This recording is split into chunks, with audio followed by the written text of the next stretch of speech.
Milton School District.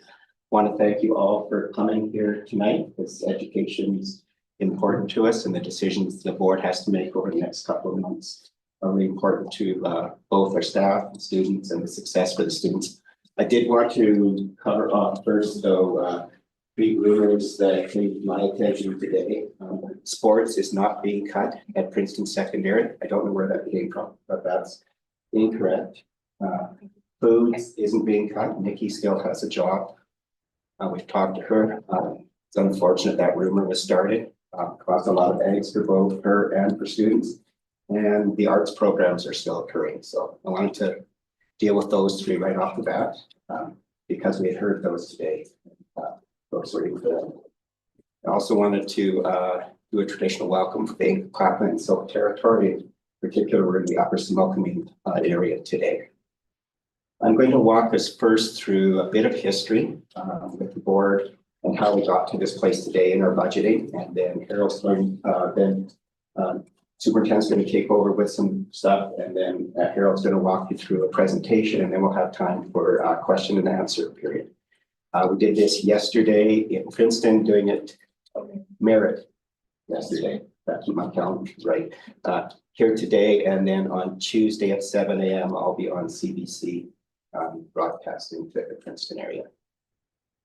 So how we got here today, for those of you who've been in the district more than 10 years, you remember about 10 years ago, the board had about a $6 million budget surplus, and with intent, we were drawing that down to cover programs and services that weren't being covered through our provincial allocation, and to add in programs, if you remember Dr. Mort and the literacy program we were running. So we're doing things like that at the same time, working with government and lobbying them for better funding for rural areas. Because when we have our kids go out in sports, if you're in the lower mainland, it's not hard to get to a sporting event. When you only have one secondary school, you want your kids to have that experience and be competitive. It costs money to do that.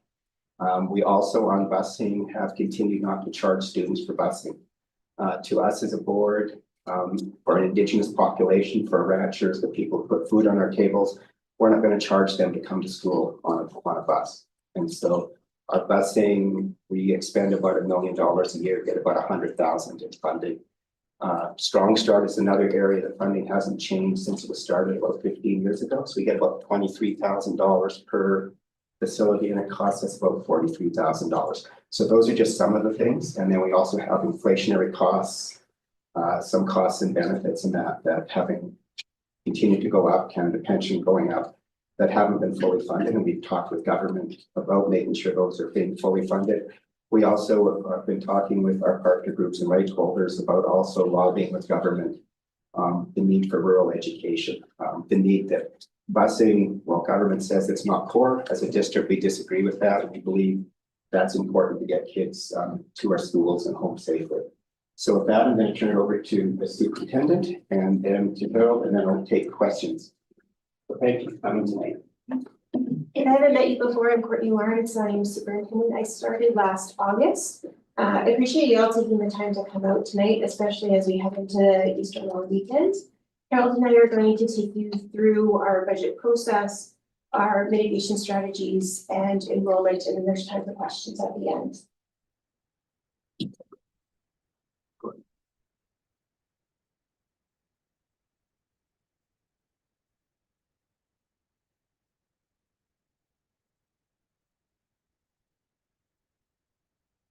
Fires up here. Cutting off the head where I'm standing.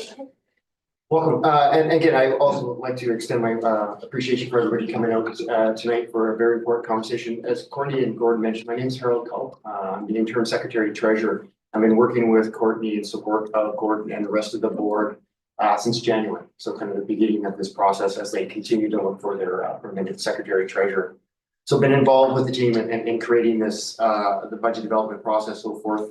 Gordon did a great job of acknowledging the territories. Want to go through a quick agenda about things that we wanted to talk about, and Courtney mentioned some of those. So we wanted to provide a little bit more around the budget background and context. Gordon set the stage for that. So I want to kind of talk about kind of the overall provincial budget and where we kind of fit into that overall picture. Want to quickly talk about the development process to date. The process we've gone through with consultations, with conversations that kind of led us to this point to be in a position to provide some information to the public, to get some more feedback before we provide some recommendations to the Board of Education to make that final decision. So from a staff perspective, we're gathering that information, trying to make some best recommendations we feel that will best serve the district, and then provide that to the board for their consideration and debate as they pass the budget. A large focus of the conversation to date has been around the priorities.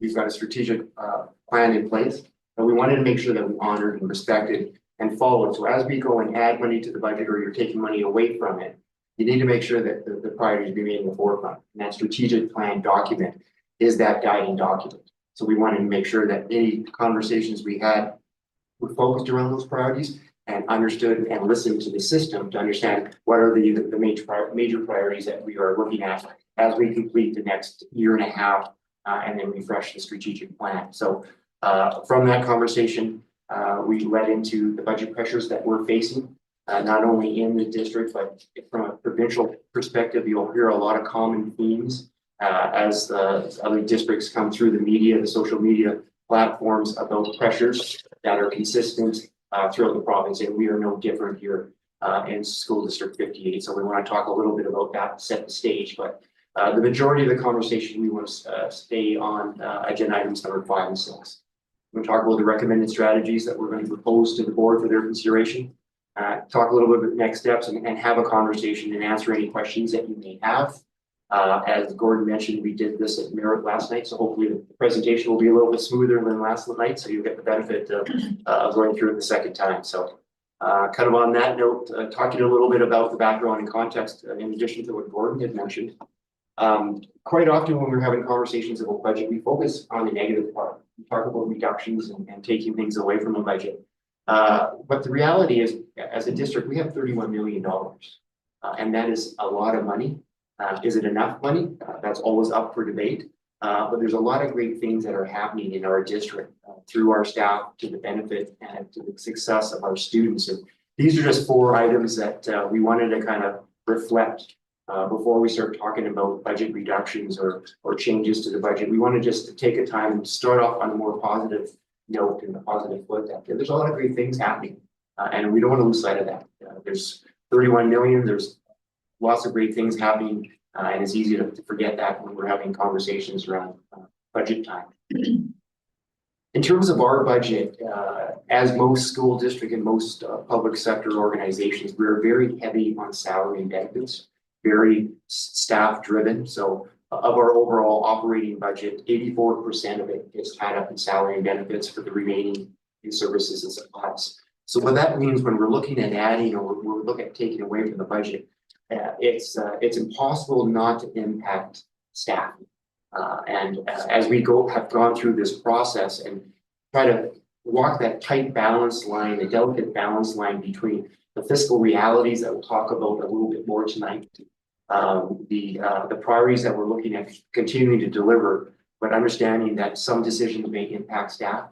We're trying to do that with as much respect and compassion as we can. But unfortunately, we can't prevent all of the recommendations not impacting staff to a certain extent. Luckily, we think we can address most of it through attrition, through existing vacancies. We're hoping that that will be the case, and Courtney will be able to talk a little bit more about that. But unfortunately, we're going to try and minimize impacts, but we're not going to be able to avoid them totally, just because of that setup in terms of the overall budget being so heavily tied with salary and benefits. A common theme we've talked about, and sorry about the short numbers or the small numbers here, but this is just an enrollment summary for the last few years, last 4 years, from a student enrollment perspective. And because we're heavily driven from a revenue perspective on student enrollment, this is a large part of the conversation tonight. So as you can see, our K-12 standards, so we consider that our bricks and mortar, so our students that are coming into our schools. So you can see back in 21-22 school year, we were just under 1,900 students. So if you think about $900 or $9,000 a student, that's basically 98% of our revenue stream coming from the Ministry of Education, driven by our student enrollment. And you can see as the years ticked on and right now we're sitting at 1805 in this school year and we're projecting 1,786. It is steadily declining and we're continuing to see that. The ministry also does their own set of projections for all 60 districts, and they're showing us the same kind of downward trend line. So our forecast of enrollment is going down, which has a direct impact on the amount of revenue that we'll see come into the system.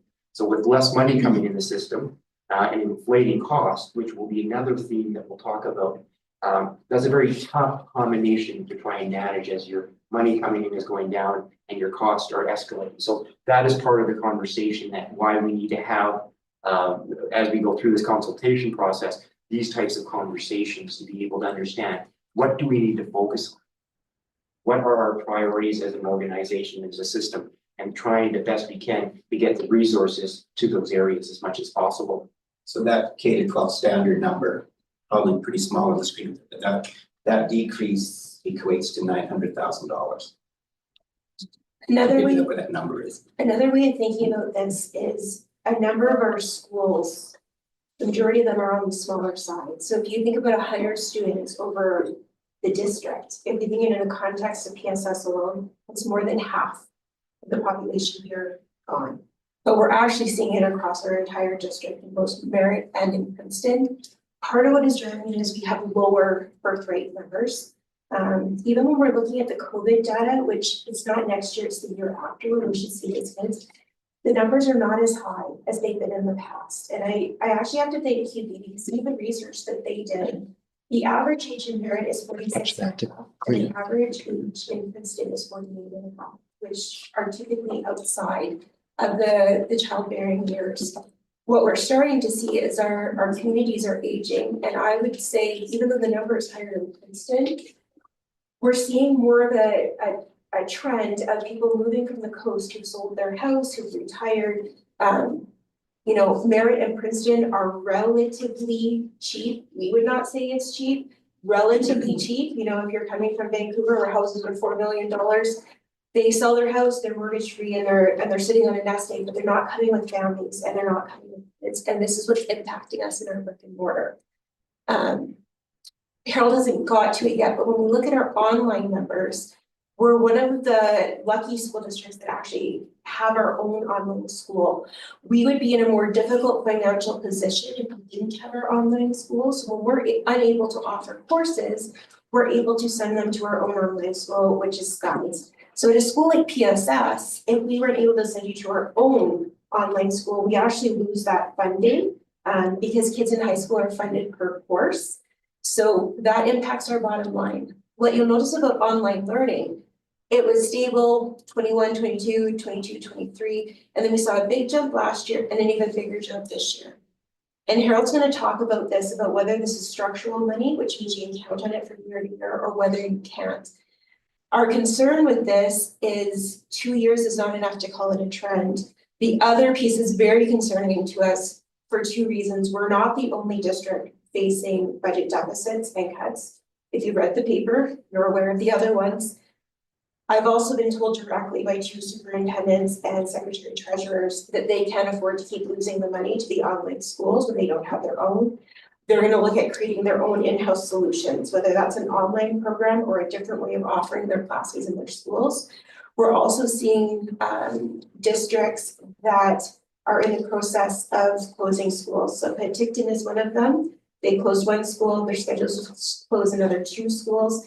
And it's actually going to give them better economies of scale and ability to offer courses in their school, which is great for those kids in that school district. You know, they'll have the teacher there, but it will probably come at a cost to our bottom line or another of the online schools.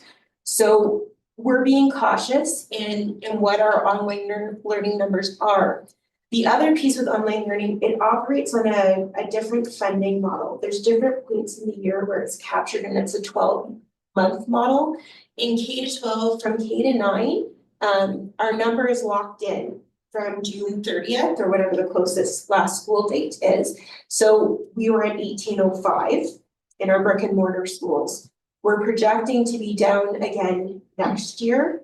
So there's a cost that comes with this. Did you want to? Am I okay? Keep the wheels rolling. Okay, You do better than I do. more inclusive education. What you will notice is we had a big bump this year in 24 and 25. And these are not all of our designations, because if you're a teacher in this room, you're like, no way is that number accurate. These are the ones that are funded. So there are a lot of designations and students with diverse abilities that they have a designation, but it doesn't come with funding. Most of this growth has actually come from SKIES, which is our online learning. We've almost become probably if we're amongst the top 3 choice for parents with children that have severe inclusive needs. We have an excellent SST, so a student support teacher that works there, and word has spread that we do quality. Our issue with this is services are offered differently to students that are online than students that are in our community, because our students at SKIES are actually across the province. So it's up, but you know, we have to focus the services where the students are. The other piece on that too is government doesn't mention, it's not just, we know there's a cohort of students who are not funded because they haven't been identified. We brought that issue on several occasions as a board to government's attention. The other one is the students who are funded aren't funded at a high enough level. We know how much it takes to offer services to that student, and we know how much government puts in, and there's a gap. And so that's something we're wanting to work with our partner groups on, to continue to bring that to government's attention to fund it appropriately. And so that causes us issues as well. I have a quick question. How accurate are your projections traditionally? We were down 40 students in our brick and mortar from our projections. So our projections were too high last year. The ministry does a 10-year look at projections, and they're projecting us to be down each of those years. The problem is we're dropping faster than what the ministry has projected. Last year, they went with the ministry projection, the number of what was going to be in our K-12, and we didn't make it. We were 40 students short. But it's not like it's 40 students in one school, it's 40 students spread across our district. Yeah. But because the money comes in centrally, it also impacts our teaching staff and our support staff in all of our schools. So I'll be honest with you, the 1786 is probably pretty optimistic based on what's going on with the economies right now. You know, both our communities are independent, both with mills plus people who support that area. So we're not sure if you have a tariff that's added, we're not sure what that effect will be if one of our mills, either in Merritt or Princeton, were to close. So we haven't factored that in, but we're aware that when somebody starts, depending what side of the bed he wakes up on, there's going to be a 47% tariff or not. That affects our communities in a big way compared to the Lower Mainland, where they're not dependent on resources. The other piece too is we committed to keeping our staffing levels with face-to-face students where they were. So we didn't cut staff mid-year, we didn't close classrooms down. The only place where that happened was one of our schools in Merritt. They were down almost 20 kids in that school alone. We had some positions we couldn't staff in Merritt, and we ended up moving a staff member because we needed one, and they had to reallocate. But we kept our staffing levels where it is because it's so disruptive to do this mid-year to people. So part of why we started, and Harold will get into this, part of the reason we started our process so early, especially with our partner groups and our staff. I've been on the other end of this. I was the teacher, that I was the bottom of the list. I was on the temp contract. I was the one that was let go.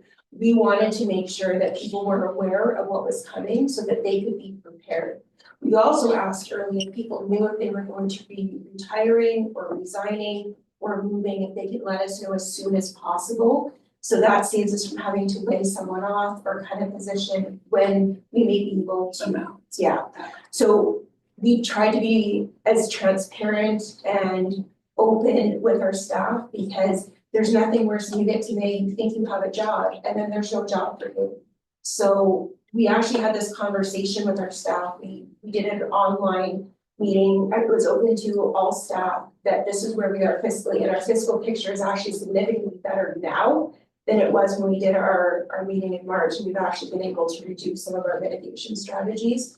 So it's a good news story within a bad news story. We're in a better place than we were in February, which resulted in a lot more mitigation strategies being needed, but we still have to right size as a district.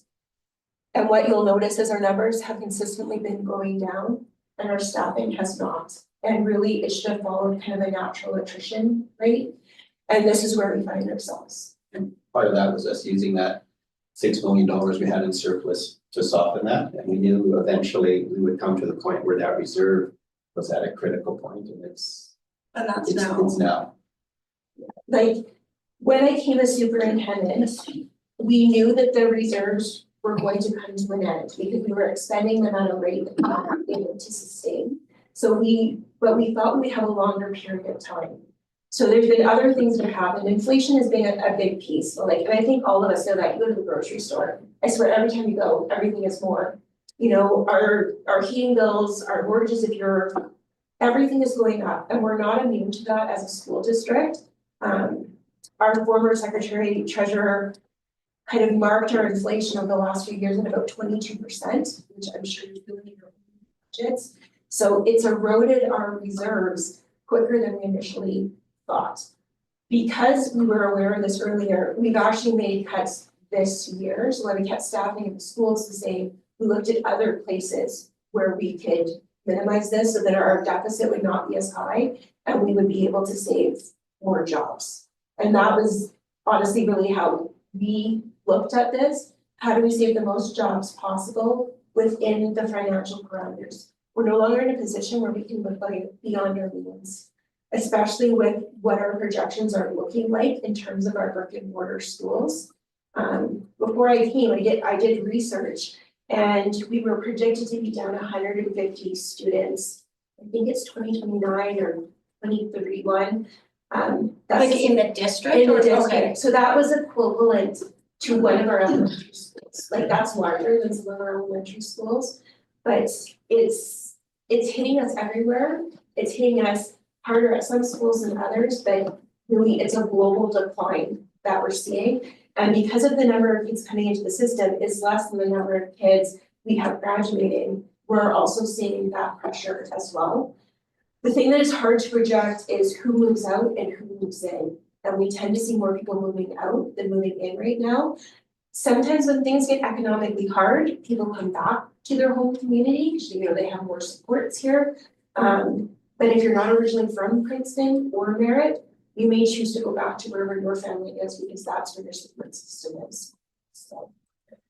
Yeah, so your projections, so what are they for Princeton versus Merritt to start? And as the chair said, the tariff thing, so I'll rebut that. Princeton's primary industries are not dependent on the US market, and they're not going to be as impacted as Merritt on all these things. They're growing. Copper Mountain Mine is hiring right now. They're 715 employees, and over 100 more hires scheduled for this year. So those are working families.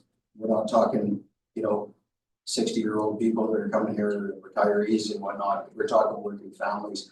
Weyerhaeuser's primary market is Canada. Drax is Europe and Japan. Like, our primary producers here are not dependent on the United States market. So how old are your projections? Where are they coming from? And are they, I understand you have to look at it holistically across the board, but we're one of the few communities I see moving forward, bucking most of the trends right now. So I question some of this and I question it very deeply because we've had these conversations in the past about Princeton's enrollment numbers, and we've been increasing over the last 10 So years. if you look at Vermilion Forest, it's down 6.75%. You were going to close John Allison a few years ago until you couldn't. So The board did not say it was going to close John Allison, so that's just false information. we So had that conversation, Gordon. as a board, we never said that school was going to be closing. We did in my council chambers. If you look for Vermilion Forest right now, it's down 6.7. We're down 24 students overall in Merritt and 6 overall in Princeton. That's where our projections is. those numbers, 6 to 24, we know we got about 25% of students here, about 75% in merit.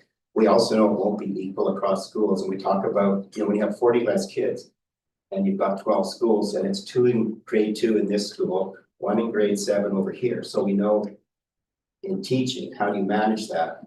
At the same time, we lose the $900,000, but I can't say, well, we'll have this teacher, because they have 4 less kids, we'll pay them $12,000 less. It's, you're gonna pay them that full wage, but that's one of the hard parts as you balance it is, where are those kids? How do we balance that? We're lucky with Skies because that's been able to soften it and actually create a buffer for us. Sorry, just a quick question.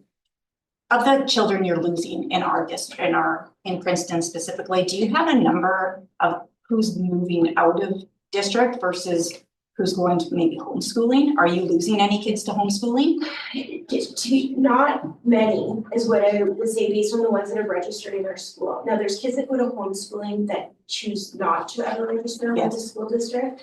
If anything, we've seen if they're choosing a path other than like a regular school, they're typically enrolling in an online school. And if they ask us, we recommend Skies, but you can choose from any of them in the province.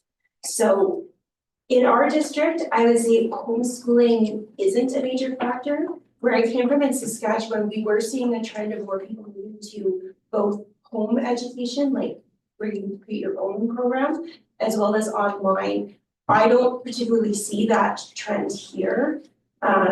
It would be nice if those jobs actually materialize and families come, and then we'd be able to adjust, because part of this is what we do. We base it on our projections, and then when we get our actual numbers, if we're up, we're able to hire more because we're guaranteed that income to come in. And I hope for the sake of Princeton and also for our district, that is true. We all want the community to continue to be successful, and it's nice if it's going to be insulated from the tariffs, because not all communities can say that.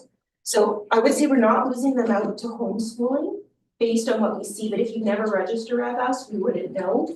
So you don't really have a number that splits those up. It's just you're losing those and you don't know where it's going, really. Typically for us, it's kids moving. If they leave Princeton, they're typically moving out of town because we don't have another school. In Merritt, we have multiple elementary schools. So if they move to another elementary school, we're not down because of that reason. It's either they've moved out of town. We also have 3 bound schools in Merritt, and their enrollment kind of ebbs and flows as well. So Coldwater has one, Upper Nicola has one, and Lower Nicola Indian Band also has one. We see movement between them, sometimes both ways. Sometimes they come to us, sometimes they go there. Do the numbers, do count the bridge also, like for? Not for the K to 12, they're actually funded on a different line. It's under alternate funding. So the ministry breaks it up into different categories. So these are just our brick and mortar schools, and then we have CLC and Merritt, and we have the bridge here. We've had pretty steady enrollment at the bridge over the last few years, and I have to give credit to Andy and Leanna. They make a phenomenal difference in that program. Honestly, the first thing Andy asked me when I went there, he's like, what are your feelings about alternate school? And I said, well, I actually created alternate schools in other places that I've been, and I feel like it has a very needed place in a district. A brick and mortar school like this works for a lot of kids, but it doesn't work for everybody. Online learning works for some kids, but we have others that need a different pace, a different learning environment, and probably more of that one-on-one connection. So, yeah. So if the question is, Well, it's still, we're down, whatever, 5 kids or whatever, but what if they're at the bridge? these ones aren't at the bridge because they're calculated in it's a different line. We do have kids that age out of our alternate systems too in grade 12. But typically what we have come in kind of matches what goes out. Not all alternate programs can kind of boast that. It's a really big credit to our 2 staff that are there. And I can't say how much I appreciate the work that they do. I've had opportunities to go there multiple times. have conversations with the kids. They were very clear that they wanted to stay in the old board building, which we've been able to make happen. They were originally scheduled to go back to the Riverside Child Care Center, but they're really loving that space. So that was something that our board was able to do this year. It's really good things going on in that program. Yeah. Yeah.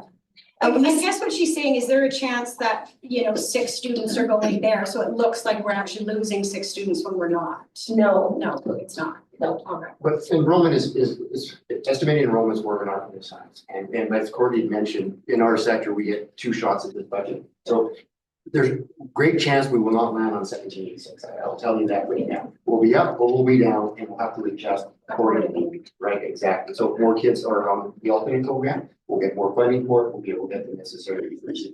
So it's just a matter of trying to estimate. We submit these estimates to the ministry in February for next September. Right, then there's a whole bunch of external factors that are outside our control, outside of the province's control that affect those numbers.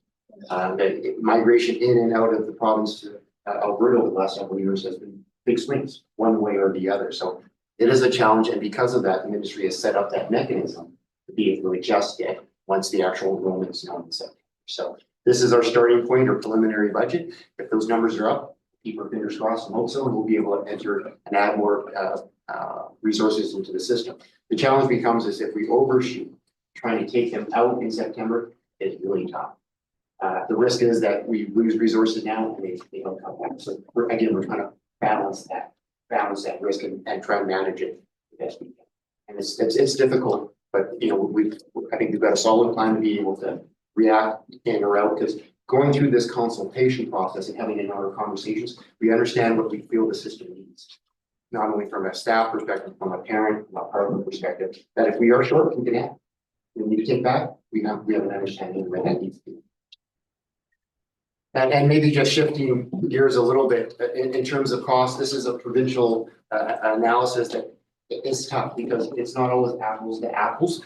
So the ministry breaks budgets, the operating budgets of the school districts out into 4 major categories: instruction, district administration, operations, which is kind of grounds and maintaining the buildings, and then transportation is pretty evident. So the left-hand side of the table reflects the percentages, the provincials, basically all of the average of the districts rolled up together from a percentage for each of those function areas, and then ours for the current school year are on that right-hand side. So a little bit of a note down in the bottom of the conversation that we had last night was around not every district codes their expenditures in the same way. So there is discretion at the district level. One example we used last night, or asked to follow up on it today, was around our information technology expenditures. So as an example, normally if a school district has what we call a district principal as the lead of the information technology, normally those costs or those expenditures would be charged to that instruction line. So that's the kind of the mindset coming from a district principal perspective. If you have a director or a manager, a non-educator, normally that would be charged to function number 5 or operations. So we probably have half the districts doing it one way, half the districts doing the other way. So this is just kind of a high level summary of how budgets are broken out and kind of the comparisons. We're on this slide. One of the other pieces of misinformation just picked up on social media was that 71% of the district's budget went to the district office, that it was consuming that amount, and it's actually 5%. So we don't know how that one got started, but the district office is not using up 71% of the budget, but it was one that we had to tamp down in merit because it's throwing some legs. I get another piece of the analysis that we provided just to provide additional background and context, because 31 million is a lot of information to be able to absorb all at once. So again, this is our standard line that we reflected before from an enrollment perspective. And the ministry also calculates the number of educators that each district has.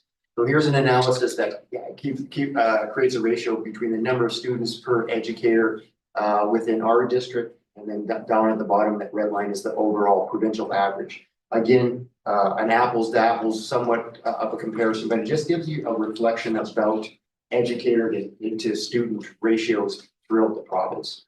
So obviously a lot of factors in the class sizes at different levels, at different school levels, and so forth.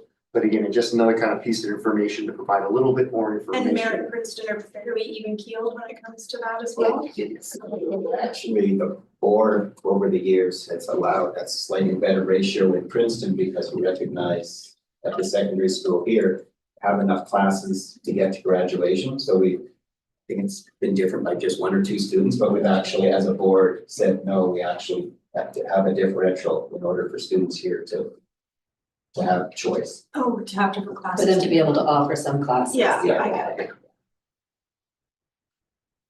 So Gordon had made mention at the outset about the reliance on the reserve or the financial reserve of the district. So this is just a quick analysis starting at the end of the 1920 school year to the end of the last school year, June 30th of 2024. So you can see back kind of right at the start of the pandemic, we had about $2.4 million worth of a financial reserve from an unrestricted perspective. I know the amount Gordon talked about was probably an unrestricted reserve as they started to spend down to be able to provide additional services to the system. But at the end of the last school year, it was down to $1 million. So over that course of the 4 years, we spent 1.4 million over and above the money that the ministry gave us to run our district. So again, that's going into those reserves, bringing it down. So that's an average of $353 or almost $354,000 a year based on that decision or those decisions that the board made, both making sure that there were resources in the system to be able to meet the needs of the students of the time. So as we have a combination of reserves coming down, enrollment and revenue coming down, it provides a bad combination. And again, brings us to this conversation of needing to really kind of right size our district based on our revenue. So kind of the narrative that we've been talking about for the last several months are kind of these major pieces is that really because of that steady and declining enrollment, we need to right size and make sure that we can afford the size of the organization that we need to be able to deliver services. And Courtney had talked about, even as we saw our enrollment drop over last year at the beginning of the school year, we kept those resources into the system. And because of the financial reserve going down to low levels, we just can't still afford that. It's not structurally sound. It's not, we just can't continue that. It's not feasible to be able to do that. So if we are looking at making changes, kind of going back to an initial conversation we had, we really need to focus on and understand what the priorities of the system are. So we go back to the strategic plan, we ask the system, we ask our partner groups, we ask the rights holders, what should we focus on next year? And therefore, where should the resources be going to be able to support that? So that was the kind of template that we used to be able to assess the mitigation strategies that were developed. Overall theme, obviously, we're trying as an education sector, try and maintain classroom resources as much as possible. Again, because we are heavily situated with salary and benefits, and it's impossible to prevent all of the reduction strategies or mitigation strategies from impacting the classroom. We understand that, but we try to minimize that. Another criteria that we use, we're trying to take a balanced approach between our employee groups. We have a number of employee groups that we'll talk about a little bit more detail coming up. We wanted to make sure as much as we could, based on the priorities that we heard, and the fiscal realities, is a balanced approach between those employee groups. And then that accumulated surplus, we need to be able to start to increase that to more manageable levels between the 2 to 4%, which is fiscally sound, which is fiscally makes sense, but we can't do that all in 1 year. So we need to have a staggered approach that still maintains the needs of the system on an annual basis, but also provides that reserve for unexpected occurrences, such as a flood, such as a pandemic, and those things that we've experienced over the last little while that 7 to 10 years ago, we may never have thought that we would have seen, but luckily we have the reserve to be able to help absorb some of this cost. Funding comes from, is that just did a really good job with our budgets over the year and had a lot of money left over? It's just 31 million, we spend less money than we receive over the year, so basically accumulates in the savings account, kind of going back to that household type of budget, which basically just accumulation of those annual surpluses from year to year to year, right? So, 31 million is a large organization to be able to spend exactly that amount of money. So, And when our numbers were higher, we were generating higher levels of revenue coming in. It's back a couple slides, but if you looked at the number of teachers when we had our highest number, it's pretty equivalent to what we have now. So there were less teachers, but more money coming in, so that's where some of the reserve would have come from. As times get tighter, we didn't cut back on staff, and we actually started relying on the reserves, where in the past, you probably would have had the same number of staff, you had more money coming in, so you could save it for a rainy day. Philosophy also changed in the province. You know, at one time, I think the reserve was close to 10%. And there's moral debates about, should you be like sitting on money that's actually meant to go to kids that year? It's prudent to have somewhere between 2 and 4% for things that happen that the ministry will fund. Uncontrollable, and that's really what reserves are meant to be. That's not what we have been using our reserves for, but we had such a surplus at one time. It was strategically planned to spend it down, and then things like the pandemic and increased inflation, honestly not wanting to lay staff off when we really should have probably started working early through nutrition. That's how we've ended up where we are, and it's unfortunate. And unfortunately for me, I've inherited it, but it is what it is. We're working our way through it. It's not easy and it's not fun, and this is some of the worst work we do as senior staff, and honestly, really hard decisions for our board. So in terms of the overall development process, kind of broke it down, and I'll kind of go through these quickly because we'll talk about them more specifically, kind of 4 major areas. We've talked about the priorities. We'll go through a slide that identifies and quantifies the budget pressures that we're looking at. And then we're trying to spend most of the time around the mitigation strategies. That's probably the reason why most of us are here to have that conversation. And all of that kind of rolls into a development plan, a developed budget that we want the board to consider during their May meeting. So tough slide to read. Basically, it's the consultation process that we walk through with a budget working group. So we had a number of administrators from schools, from the board office to be able to come up and brainstorm and work through these mitigation strategies. It's easy enough for Courtney and I to sit in the board office and come up with a plan, but it's not going to be reflective of the system, or reflective of the needs of our students or staff. So we wanted to make sure that we got staff involved in the process that are on the front lines, that understands what are happening in what is happening in our schools, be able to get the best information possible, so then we can provide that to the board so they can make that informed decision. So we've kind of worked our way through at each set up at priorities, at pressures, at mitigation strategies. We had conversations with partner groups. We had conversations with right holders to provide them information, to hear what they had to say, and so forth. So we wanted to have a consultation and a process that has much deeper conversations, much more touch points, because we haven't had to go through this as a district for quite a number of years, and we wanted to make sure we did it as best as possible. As Courtney mentioned, a lot of heavy conversations, not fun conversations to have, but we felt that if we ran a clear and transparent process, we were doing it justice. We don't like the recommendations. The recommendations aren't good. I'll tell you that right now. We tried to pick the least good, the least worst recommendations to provide the board through those conversations. So all of the information that we received through staff, through rights holders, partners, and the finance committee of the board, all works down to that budget working group that I mentioned of administrators and school-based office staff to go to recommendations for the board to consider, because as the governors of our organization, that's one of the most important things they do on an annual basis, is be able to approve the And financial that budget. first reading in May, that's with intent, because by June, we are required by law to pass a balanced budget, so we can't actually pass a deficit budget. So having those first readings in May, getting that feedback before we do the final budget in June. But we do have to have a final budget to government by law before the end of June. So we talked about the budget working group and getting the different perspectives was important. The process that they had gone through again was to provide input on the overall priorities.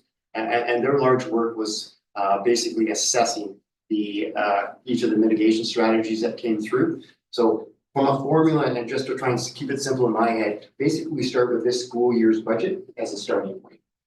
We add or subtract revenues as we talked about as enrollment goes up or down. We identify any budget pressures on the system that we need to fund for the future year. And then we try and come up with some mitigation strategies to be able to address it to get to that balanced budget that Gordon mentioned for the 25-26 school year. So through this process, the budget working group came up with a number, and I think it was 32 on the right-hand side of that slide. 32 different mitigation strategies that total 3.6 million that we could consider and then start going through an assessment process. And that assessment process we used was, the intent of it was to try and make it as objective as possible. Because as everybody comes to that budget working group, has their own perspective on it and so forth, their own school that they're representing or their own department. So we wanted to try and create an objective assessment tool. And we wanted to look at each of those strategies through different lenses, knowing that it's going to impact any decision that the board makes will impact different groups differently. So we wanted to look through it from a strategic plan priority perspective. What if this mitigation strategy was implemented, what impact would it have on us reaching the goals of the strat plan? What would these strategies have an impact from a student lens or staff perspective, from a rights holder / partner, or from a political perspective?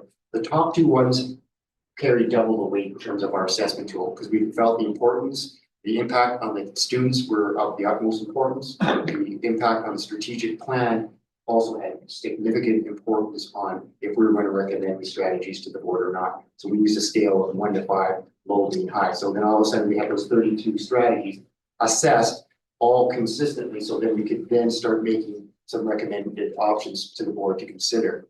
So these assessments form the recommendations. We just didn't take the highest to the lowest because there's obviously a number of combinations that we could use. We wanted to have that balanced approach between our employee groups more important. So again, it helped inform the conversation and it helped inform the strategies that we provided or the recommendations to the board. Part of the process was around the priorities. So we wanted to hear what the system wanted, what the system felt we needed for next year. So we went back to the strategic plan and we used this as our anchor and 3 strategic plan goals up there. We asked, where in those goals are the most important priorities that we need to focus on for next year? And consistent with previous years, consistent with other districts, these 3 major themes came out. So obviously as an education sector organization, literacy and numeracy are going to be at the top. Student success obviously is our main goal here as a school district. So that's at the top of the list as expected. The work we do with diversity, equity, and inclusion, the DEI work, lots of great work has happened. Lots of great work still needs to be done. And we heard that loud and clear through these conversations that DEI work needs to continue. We need to continue to focus on that. So as we move forward, that needs to be part of the financial plan. The other thing we heard loud and clear was around the mental health supports, not only for students, but for our staff as well. That must continue in the challenging world that we all live in. More than ever are these supports required. So these are the 3 themes that when we went and asked the system, what are the priorities for next year? These are the themes that we've heard. So as we're considering these mitigation strategies, we have these in the forefront, understanding that we may not be able to totally stay away from them all in their entirety, but at least we would focus on making sure that as much as we could, we would keep those priorities at the forefront and funding being able to provide it. Last slide till we get to the mitigation strategy conversation. So these are the budget pressures that we had identified early in the process. As Courtney had mentioned, as our online revenue, it started to improve based on our forecast. We did different, we made adjustments. We forecasted X, Y came in, we were able to we were nimble enough to make some changes as we went along. But initially, when we started this process in February, we had a $2.5 million estimated budget pressure. So as our online revenue has increased this year, again, not sure if it's ongoing, if it's something that we can rely on future years, given the ideas that other districts are going to start trying to replicate our recipe. We've landed on a $1.5 million estimated target for planning purposes next year. So this is the amount of money we feel that we need to create to be able to run our school district for the 25-26 school year. And we already removed this year to help with this number. So we removed the district vice principal from Merritt Central Elementary. We also removed a position from the district office and combined it with the one of the enrollment support positions. So we did that early on to then we'll see it fully recovered this year, but that was partway through the year in January, those 2 positions. So for anybody that was keeping score back in last June and the board passed the budget for this current year, they passed a budget with an $800,000 pressure on it. Again, relying on the reserve. So going to Gordon's point, a lot of decisions were made, and there were tough decisions this year to be able to get that estimated deficit down to the 325 that's on the top of that sheet. So that's a good example of in the mid-year, making some decisions. So we're trying to plan as best we can so we can make those decisions now. Get the resources into the system. So when we open the doors in September, we've got the kids that are showing up, we've got the resources in place, understanding that we have to make adjustments, we will make adjustments on the fly. We've talked that second line about the 500,000, that's the estimated impact of the decrease in enrollment overall for next year based on our enrollment forecasts. And yes, that could be more, and yes, that could be less. Depending on how many kids actually show up. So, there's a lot of people holding their breath with their fingers crossed in our district and throughout the province and hoping those enrollments stay strong. But again, there's a lot of external factors that are outside of the control of this room and outside of control of this province sometimes that really impacts that. That third line, teacher increments. So our collective agreement with our teacher has a grid. And as our teachers get more experience, they work their way up that grid and they get additional money as they get more experience. So we need to provide that funding for our teachers in that manner. So we've estimated that those increases will be $100,000.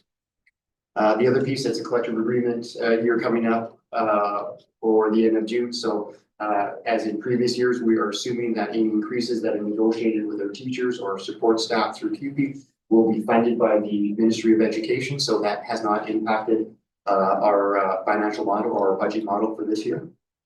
One thing that you'll hear from other areas are the next two other districts in terms of increased benefits and increased replacement costs. So benefits are benefit plans that we provide our staff, be it dental, extended health, group life insurance, et cetera, et cetera. Those costs recently have been increasing on two fronts, on the cost of those services that are provided, and also the amount of usage of those resources or those services by our staff. So again, as we get further and further away from the middle of the pandemic, we're obviously trying to take better care of all of ourselves in terms of a better reliance or more reliance on our benefit plan, and we're seeing that from a financial perspective.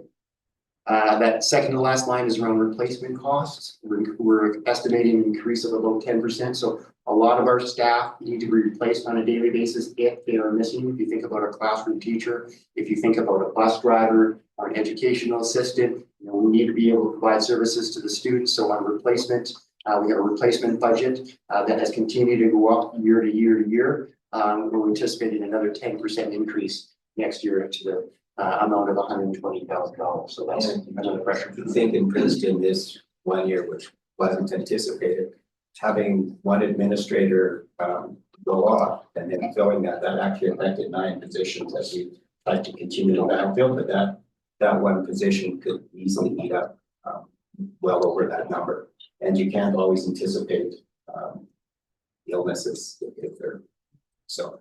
Our replacement costs are very high. I think we budgeted about $750,000 already for this year.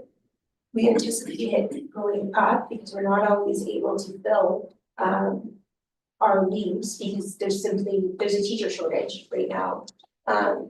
So even though it continues to significantly go up, it's not even the true cost of what the replacement is. The one bright light out of other districts having to lay some staff off, we may be able to get more teachers on our TTOC list, which would help support our staff. But those costs are going up exponentially, and that's pretty much a provincial trend. So it's one of the things that we have to keep an eye on and then continue to inflationary pressures. Yeah, and those are consistent through all districts, are consistent in our households, and even though the rates may be going down, there's still at least a 2% inflation for expenses. Yeah, can you explain? So I'm kind of at a loss of how you work this. So I understand like salary employees, you have to pay them, but and your exempt employees, you have to pay them, but if they're off on extended leave, would there not be extended benefits or all those sort of things that should kick in. So why, I don't understand why you, and like your QP members aren't salaried, they're hourly, so I don't understand how that works. Explain that. So if they're going on to, say, Great West Life, that would take them off of our system after 6 months potentially. Prior to that, So you have no short term, you have to pay. we pay them under collective agreements or under their management contract. So we are, they will have, if I'm a teacher, I will have a set number of days in my bank or in QP, and I can use those. So when those are used, that's a cost to us. Okay, so your QP members don't have short term, either you guys bear the cost of the short term. And then on our, one of our others, although not on here on increments, is our salary increases for administrators isn't fully. Government said we're gonna fully fund the cost for administrator salary increases to match the collective agreements. When we looked at that number, it was short a large amount. So we said, well, what number did you use for that? So take our actuals from last year, add in the salary increase, it should be this number. It shouldn't be 50,000 or 100,000 less than that number. And we still don't have, I think, a good number from the government on where they pulled the number from, other than that wasn't the actuals from last year plus the salary increase. So we have pieces like that. We also know when if EI changes or Canada Pension Plan changes, that's part of increased benefits as part of total compensation, which affects it as well. And a lot of times we'll see, a contract is covered on the salary end, and we go, well, we have that benefit end, which our employees are entitled to. It's been negotiated in good faith, but as those costs go up, we bear those costs as well. Yeah, I just didn't understand your replacement cost, because if you're replacing somebody who's left. Yeah, You shouldn't have I mean, if you're paying their short term, then yeah, you have to be. the other piece too is before they can transition to long-term, they have to use up what's in their sick bank. So if you're a teacher, you can accrue, I think the top is 200 days. So depending on how long you worked as a teacher, how many days you use, we accrue them each year. They make them use those days up. So we had one individual who went off, they had 121 sick days, so they had to use that up before they would be able to transition to long-term. So there's a significant cost to it. My math might be wrong, but I think we earn a day and a half of sick leave every month. Yeah, okay, you're nodding, so I'm right on that one. And then it adds up, so it's about 18 days a year for a teacher. If you're lucky not to be sick, you get to bank those going forward. And the actual idea behind the bank is, oh yes.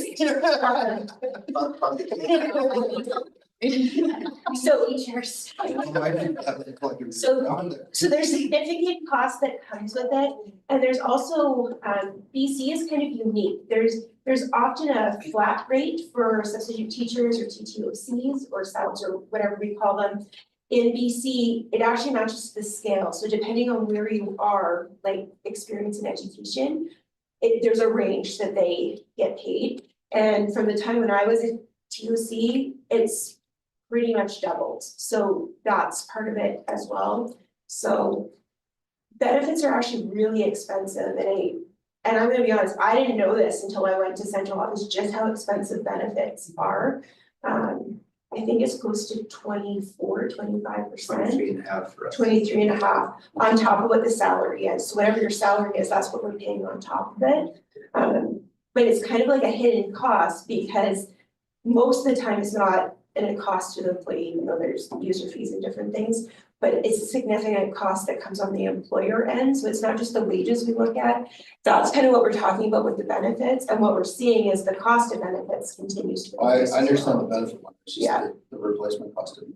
Yeah. Because you were talking about it last night, and I didn't understand it then.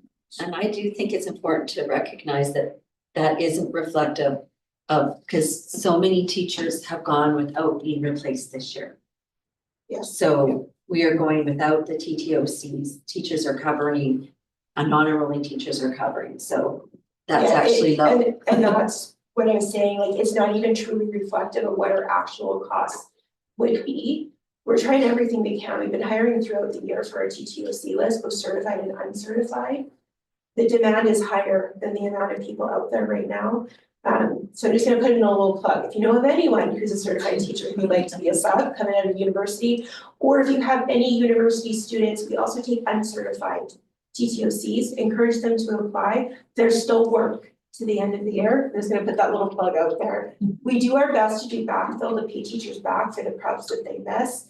But it creates a vicious cycle. If we already don't have enough to cover, we're bringing in another one. It's not helping. And that one's a province-wide issue that we're looking at. We're doing our best to work through it, but that's where we find ourselves. Sorry, again. Well, sorry, just just a question about the decreasing enrollment as far as guides is concerned. What percentage, well, two questions, really.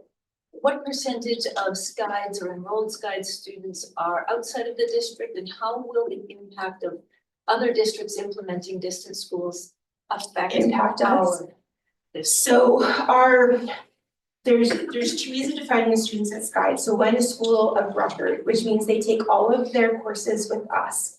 And our enrollment is about, it fluctuates somewhere between about 215 to about 250. full-time students? Full-time students. And they're school of record. I will caution that though, even if they were the school of record, they're not necessarily taking a full-time program. Because sometimes kids that do an online program, they're in there because they need longer. Completely understandable. The bulk of our kids are actually not school of record kids. So they come to us for the odd course. Sometimes depending on the school that you're at, you might take half your schedule from a school like Skies. That's what makes Skies unpredictable in doing the projection. And Skies is the hardest one to project. Like if we based it on the last 2 years, we go, oh yeah, well, we should still continue. But we know the world is changing. We're not the only ones facing these deficits. And I'll be really honest with you, when I was in Alberta, we lost $366,000 to other boards because we didn't have an online school. So I created my own, and then we were able to keep that money and keep our staffing.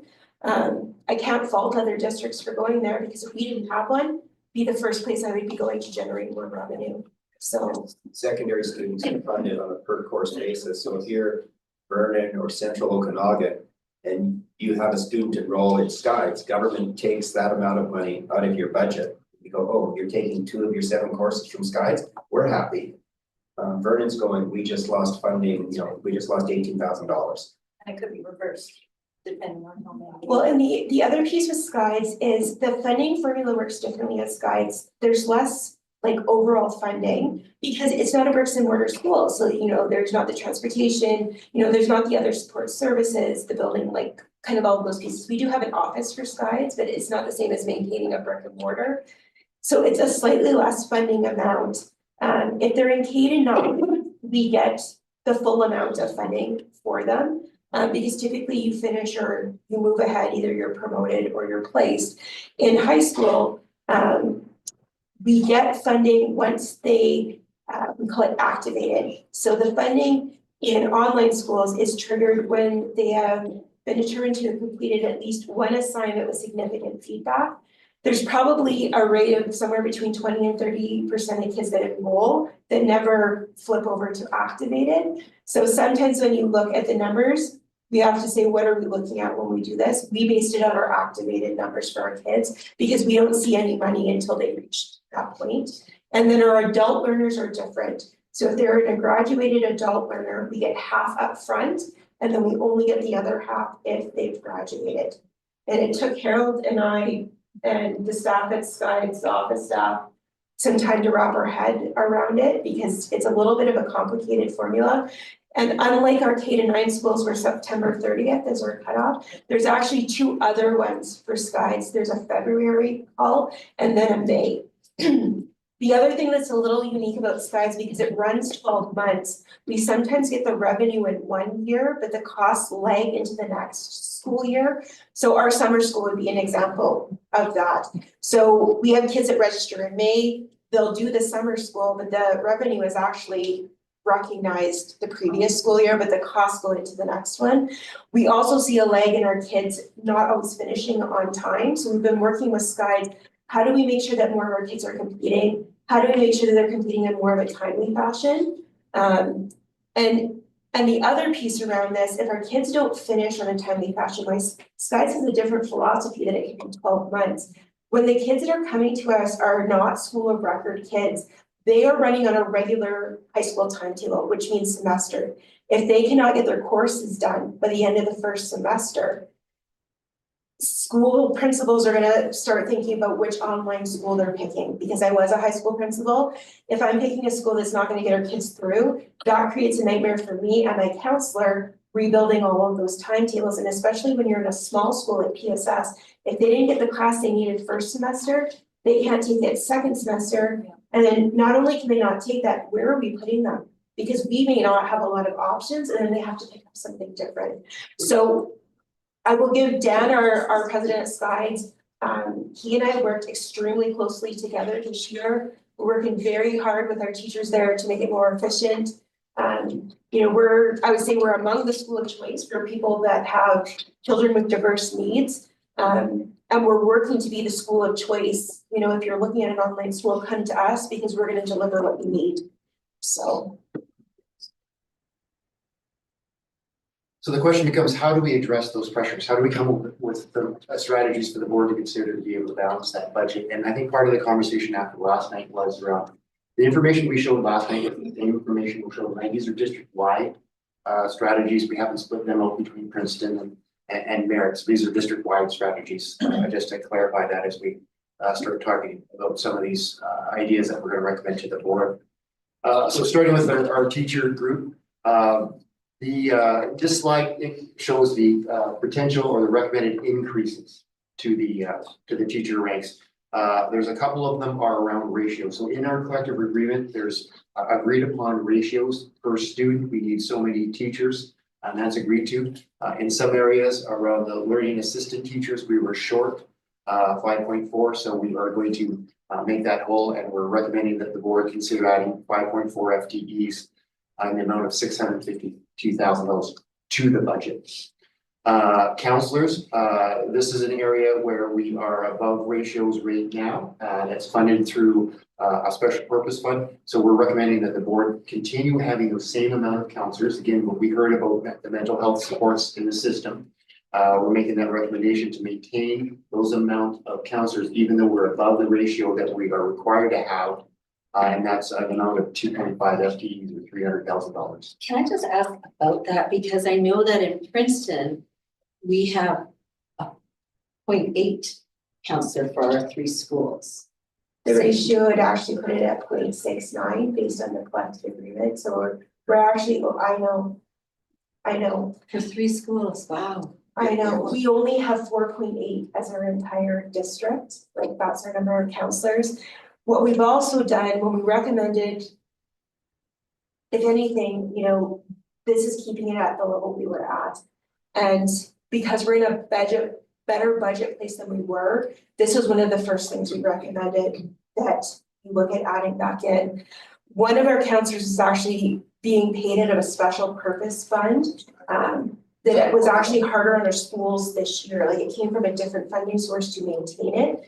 We're moving this back to operational so that that grant will be more available to the schools and to help them meet the needs that they're finding there. Government doesn't look at what's action. So if you take our fires and our floods, and if you take where Red Cross would say you need 3 to 5 years of nothing happening to get back to kind of a new normal. Government doesn't look at that and say, oh, you guys have had to deal with fires and floods. We should increase that number for you. There's the agreement, you have so many per so many students. It doesn't look at early developmental indicators. It doesn't look at drug and alcohol issues in your schools. So it just says this is a number. And what we said is that number is not sufficient. We, as a board, we need to keep it at least where it is. So that's why we're saying we don't want that 2.5, or the recommendation to the board would be, we don't want that 2.5 to come out of there. We need to maintain that. So that special funding you said we're going to operational. So it was coming out of a grant They were funding a full counselor position out of it. But that grant had been used for other things within the school. More of that funding had flowed into the schools in past years. This year, we're gonna move it back into operations, so we're not gonna take it out of that special purpose funding. That way, that grant will be more available for needs within the individual schools. So it'll put more money in the pockets of our schools because there was less that went in. And one of the areas, you know, we're fairly well funded for feeding futures, which, you know, is our hot lunch programs, but the problem is our need outstrips in our community what they give us. I've raised this at, you know, my superintendent meetings with the ministry, as has our board, because they don't base it on your socioeconomic factors in your region. They just take how many students are in the system and they give you a percentage. Our needs are very different than West Vancouver. Not that there wouldn't be needs there. But we would get the same number per student. Yeah. Even though. So that funding before you guys, there used to be two counselors, there was one that came into the school. It was before your time that came into the school, that worked in the community and came in. And then you had your school counselor that was here. So is this just funding just Madison now in here, or is there like another person's? So it's just Madison, but we actually have a grant called the ICY. It's another full-time mental health clinician. We're trying to staff it. That one's grant funded out of the ministry. It's a partnership between health and education. So when we're able to staff that, our complement is actually going to go up. We just haven't been able to staff it yet. So has that not been staffed since that came? It hasn't been staffed. We've been trying all year. We're trying to find a clinical Yeah, psychologist. there's specific requirements because it's a combination of health and education. And health is what we would call the banker board for it. So they have to have special qualifications to be able to do that role. We've had applicants, but when we've gone through the process, they've been snapped up other places. You know, right now, there's probably been a 25% vacancy for psychologists across our country. It's very hard to staff it, and it hits us harder in rural. Surrey has 6 of these positions and they've been able to staff all of them. Well, part of me wants to say, well, duh, you're in Surrey. You know, it's a little bit different trying to staff that here in Merritt or Princeton. And it is a position that would go across the district. So time in Merritt and time in Princeton. We're hoping that we'll get an applicant. We have fingers crossed, but if you're aware of a clinician who might be coming because their spouse is coming to work at the mine, please point them in our direction. And you want that in person, not? We wanted in We've person. had This one's before. This one specifically has to be in person because it's based on interaction with the student. It's around a whole model. There's also, I'm gonna get the title wrong. There's a youth worker element that goes with it too. But we don't independently get to pick the job description for that. And we're not gonna complain because health is helping us out with this. But when you're navigating 2 ministries, sometimes it's tougher. But honestly, our bigger problem has been, we haven't been able to staff it so far. Just an observation, when you do the math on those, each one of those line items averages $120,000 a year. That must include benefits. That's my question, does that include benefits? Yes. Yeah. That's Yes. fully loaded. So total compensation, $120,000. Now, Gordon, right? Yes. Corey, nice to meet you, Gordon. Quick question, you mentioned that the ratios in the funding formula, regardless if you're in North Vancouver, you're in Queen Hill, or you're in the Nicholas, Milkmead, the formulas are exactly the same. Funding formula? Like the provincial funding formula? Provincial funding, there is a provincial funding formula. Yeah. So whether it's ratios of support, whatever, to student, That's a bit different. So ratios are in our collective agreement. So the funding formula comes from the province. The ratios are unique to each district, which has been negotiated in their collective agreement with teachers. So our ratios will not necessarily be the same as a neighboring district. They were negotiated So over our time. ELT, so our English language teachers, I think is 1, It's 1 to 17. in other parts of the province is 1 to 7. So. okay. Yeah. So when you get funding from the Ministry of Education, what's the funding based on? So it's Because there could be a discrepancy. So it's based on your total number of students, so they give us like a pot of funding, it it comes on its various lines. Yeah. But it's a pot of funding, and then as a district, you have to meet the requirements of your specific collective agreements. Okay. We all have different collective agreements, both for our support staff and our teachers. So why collective bargaining for teachers has gone provincial, in the past it was not. It was locally bargained. And what happened is when they moved provincially, the things that had been bargained in the past didn't go away. So there's things that are unique to our district that other districts wouldn't have. So with the pot of money we get from the provincial government, we have to meet the requirements of our collective agreement. Actually, a good segue for me. So our English language learners, our ratio is 1:17. We're currently not in compliance because we've seen an uptake in our number of ELL students. So that we're obligated to add that back in as our FTE for this, because we can't knowingly be in violation of the collective agreement. Yeah, and different districts have different pressures. We all have different ratios for library, for learning assistance teachers, you know, special education. They're all different. So you have to look at our specific collective agreement. The other thing with teachers is, and it's both local and provincial. Teachers in BC are the only ones that have protections around class size limits and composition. So there's certain targets that we have to hit, like our class sizes can't go above this number without what's called remedy. So that could be an additional teacher coming in to support. It could be resources for your classroom, but there's certain limits that we have to adhere to, and it's not just a number. It also is, what is the makeup of that class? So Categories. yeah, the categories. So some kids with diverse abilities count towards composition, others do not. And it's based on each district's what language they had. 99, 2000, 2001, I think is where it comes from.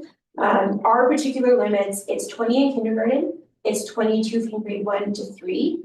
If we have a 3-4 split, it's 24. And then from 4 to 12, it's 30, but there's special provisions for classes like woodwork and shop. So those are limited to 24, so it's limited to 28.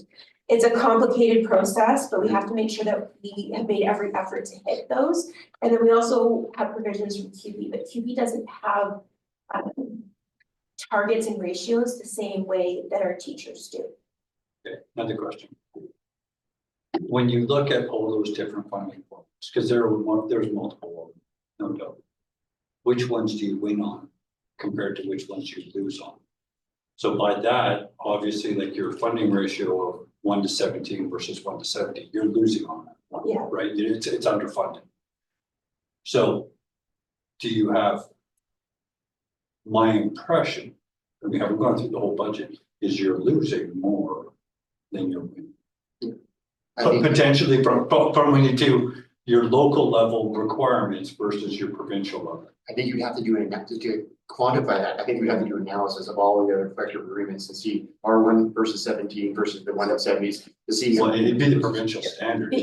Well, But- there's Yeah. where government believes we're funded adequately for counselors, we've said, hell no, we need an extra 2.5 minimum. We actually could probably use a bit more than that. So, you know, just because there's an average there that says, and if you're at the Ministry of Education, it's easier to say, let's give everyone 4% of something. Yeah, you don't dive down into the weeds of the district and say what's actually happening in that community. And that's what we say on counseling. We said, no, we actually need more than, And we also more don't than want the to. collective agreement calls for. We're actually saying, no, it actually has to be An higher. easy example would be on transportation. So you compare CERT, right? It's very condensed. You don't need as many, in terms of a rural district like Merritt, you're going on Princeton, Summerland Road, Coalmine, Toomey, to bring your kids into school. So proportionately, the number of kilometers traveled per student is going to be much higher in a rural district. Do you get an additive for transportation? We get a rural, sorry to interrupt, but we get a rural factor. So the funding formulas, I'm gonna say 100 different ones, and maybe 150, I don't know. Fair enough. Be a rural factor because we have to transport kids longer, but we're having to get paper brought in further from the central line. There's a whole bunch of things, but there's no transportation specific funding for it. It's a discretionary expenditure. The board has made that decision to be able to fund that. So would have been Minister Bond, back when we had a social credit party. Well, that's just well. We decided that transportation was no longer a core service of districts. So you've got Central Okanagan next to us, who charges $450 per student per year. We get to and from school. As a board, we said, we're not going to be charging. Families pay that? Families pay that. Per child. Yeah, We said for our rural kids, our ranching communities, those people are putting food on our table for Indigenous kids. We're not gonna charge them to come to school. Government says, well, that's your discretionary spending because it's not a core service. Our argument to government is in rural areas, it should be a core service. and that would be one that I think would be a fairer comparison to say that we're on the losing side of that. I just don't wanna paint the teachers in a bad light. Those were hard fought concessions for. We're obligated to follow them because it's in a collective agreement, and funding formulas used to be different and negotiations used to be different, but transportation would be a great example of where we're on the losing end. Well, your bricks and mortar will be too. Yeah, Because your fixed cost to maintain a facility is a fixed cost. And so when you take that fixed cost and you divide your denominator, if you have 50 students versus 500 in merit, it's huge. It's a magnitude. For sure. And we also have so if I look at, I think the oldest part of Merritt Central School was built in 1936. So if something breaks, we can't even get the parts. So we have to replace the whole HVAC system because, they stopped making parts for that in 1968 and we do have aging facilities, and we're a board that has older schools, so it costs more to maintain them. And I think you really kind of hit the nail on the head with this, because one of the things our teacher union brought up is we spend a lot on operations and maintenance. And we do, like, if you look at it, our transportation is 2% higher than the province. Operation and maintenance, I don't remember what the percentage is, but it's higher than the province. Part of it is we have aging buildings that cost us more to maintain. We also have nominal space. So our schools are bigger than our populations that are in them. So there's some struggles that come with that. Transportation takes up a significant piece of our budget. It's 1.5, but that's not just our transportation system. That's all the trips that are booked, the travel for the teams. But we spend hundreds of thousands of dollars over what we get for transportation, because they simply don't fund it because they say it's not a core service. And as much as we pick on Surrey because they're the biggest, they've also had to curtail their busing. The difference with them is they have a public transit system that can pick up the slack where we don't have that. Yeah. Keep the wheels rolling here. So those are the adds to the budget. So the following are the recommended reductions on the teacher side before we start talking about keeping the support side. And okay, these are district wide, they're not community specific. Yeah, this is district wide, we haven't split it out. So we'll start at the top and work our way down the bottom. I'll need some help from Courtney to provide some additional information here, but the start in is the enrolling teachers at 7.5 FTEs for $901,000. So we talked about collective agreement ratios and we also talked a little bit about class sizes as well. So a lot of our classes throughout the district are well under the maximum limit in terms of class size. So we're suggesting adding, I think you did the number last night, about one student per. It's about course. one student on average per class, but we have certain grades that have more kids than others, and it will depend how the principals do the grades. But like when Harold gave you the math, even with our potential mitigation strategies, we're still below the provincial average. We have some classes that are running at 13 in our elementary school. And when we start to add up too many of those, that adds up to a full FTE. So we're looking at a cut of 7.5, but the teacher one is more complicated. When Harold gets to the next slide, we'll look at the total FTE that's being cut because there's additions and there's subtraction. It's really reallocating some resources for Skides. And the other thing I should mention, when I mentioned earlier that we kept staff on and we didn't cut them, we're overstaffed in some of our schools because our enrollment dropped last year, but we didn't reduce our numbers of teachers.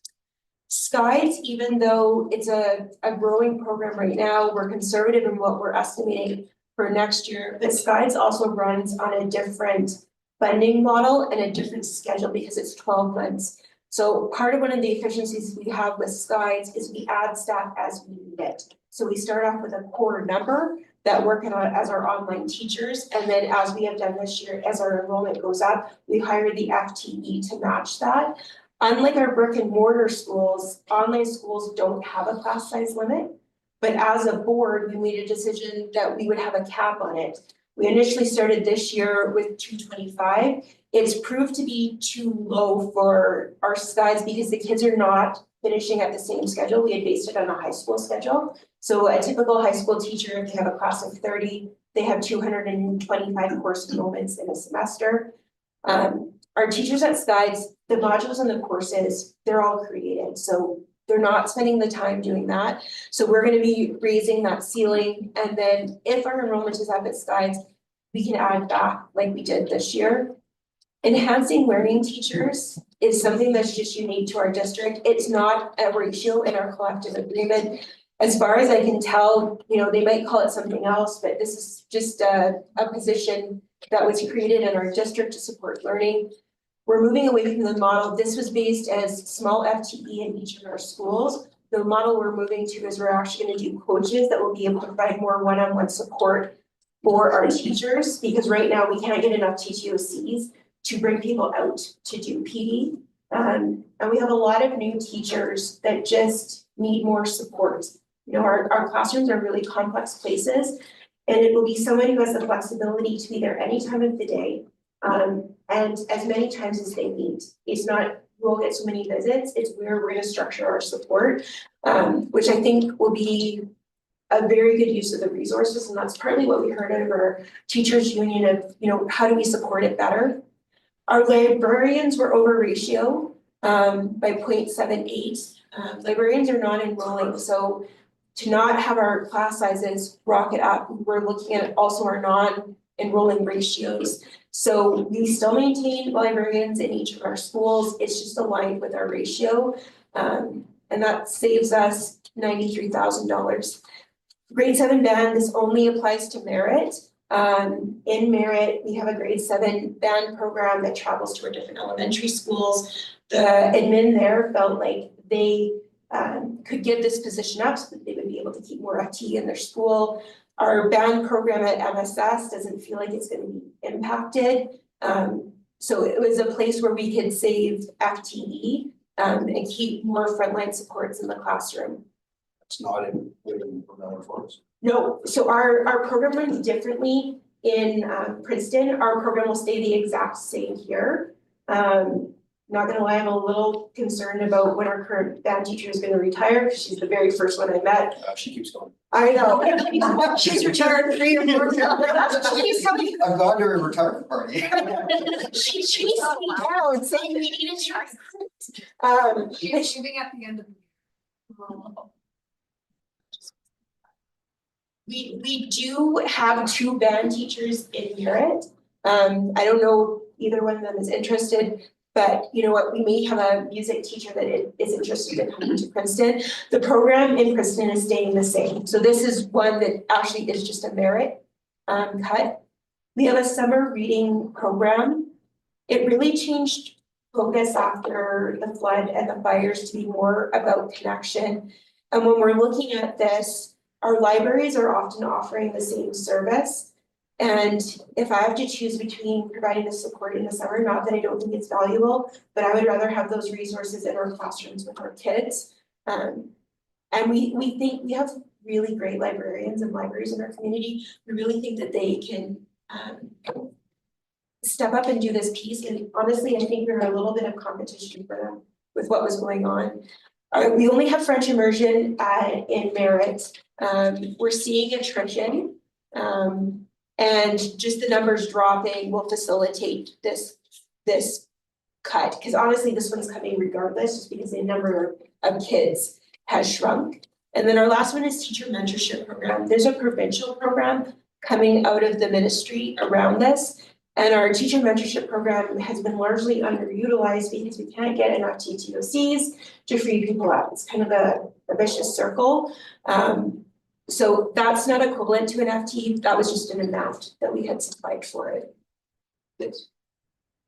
And as Courtney mentioned, kind of the net impact, you take out the adds and you take out the subtractions, it's an impact on the teachers that we're recommending to the board have 5.6 FTEs or $588,000. And just to ask about which two slides, how they compare the increases and the decreases. When we look at cancers, for example, because we already brought that up, Yep. Princeton at 0.8. You say the 2.5 increase. Does that mean we're hiring 2.5 FTE more counselors, or we're bringing that number up? We're bringing that number back up to what it was, because we had brought them all down to ratio. And then counselors, we've moved back up when we're in a better financial position, because it was one of the things that came out as the top need was mental health. So it's adding it back in from the mitigation strategy and maintaining it, because the first part is going back to our ratios. So when we look at this overall, our overall teacher cut is 5.62 or 588,000. So like I've mentioned about our struggles with our TTOCs, we also do not have all of our teachers as certified teachers. We currently have 12 that are operating on a letter of permission, which means they're not a certified teacher, but they're teaching in our classrooms. And that's not to say they don't do a good job. Some of them are excellent at what they do, but even if I wanted to, I can't extend their contracts beyond 1 year. We have to repost all of those positions, because when you get a letter of permission, they're only good for 1 year. And we have to prove as a district that we made every effort to get a certified teacher before we're able to hire a teacher on a letter of permission. It has to post for a minimum of 14 days. Sometimes you have to show that you made an effort to change the structure of the job and repost it to see if you can get a certified teacher. And then there's a process they have to go through to actually be granted a letter of permission. So regardless, those contracts will come to an end at the end of this year. And we're also up to 3.5 FTE already in attrition.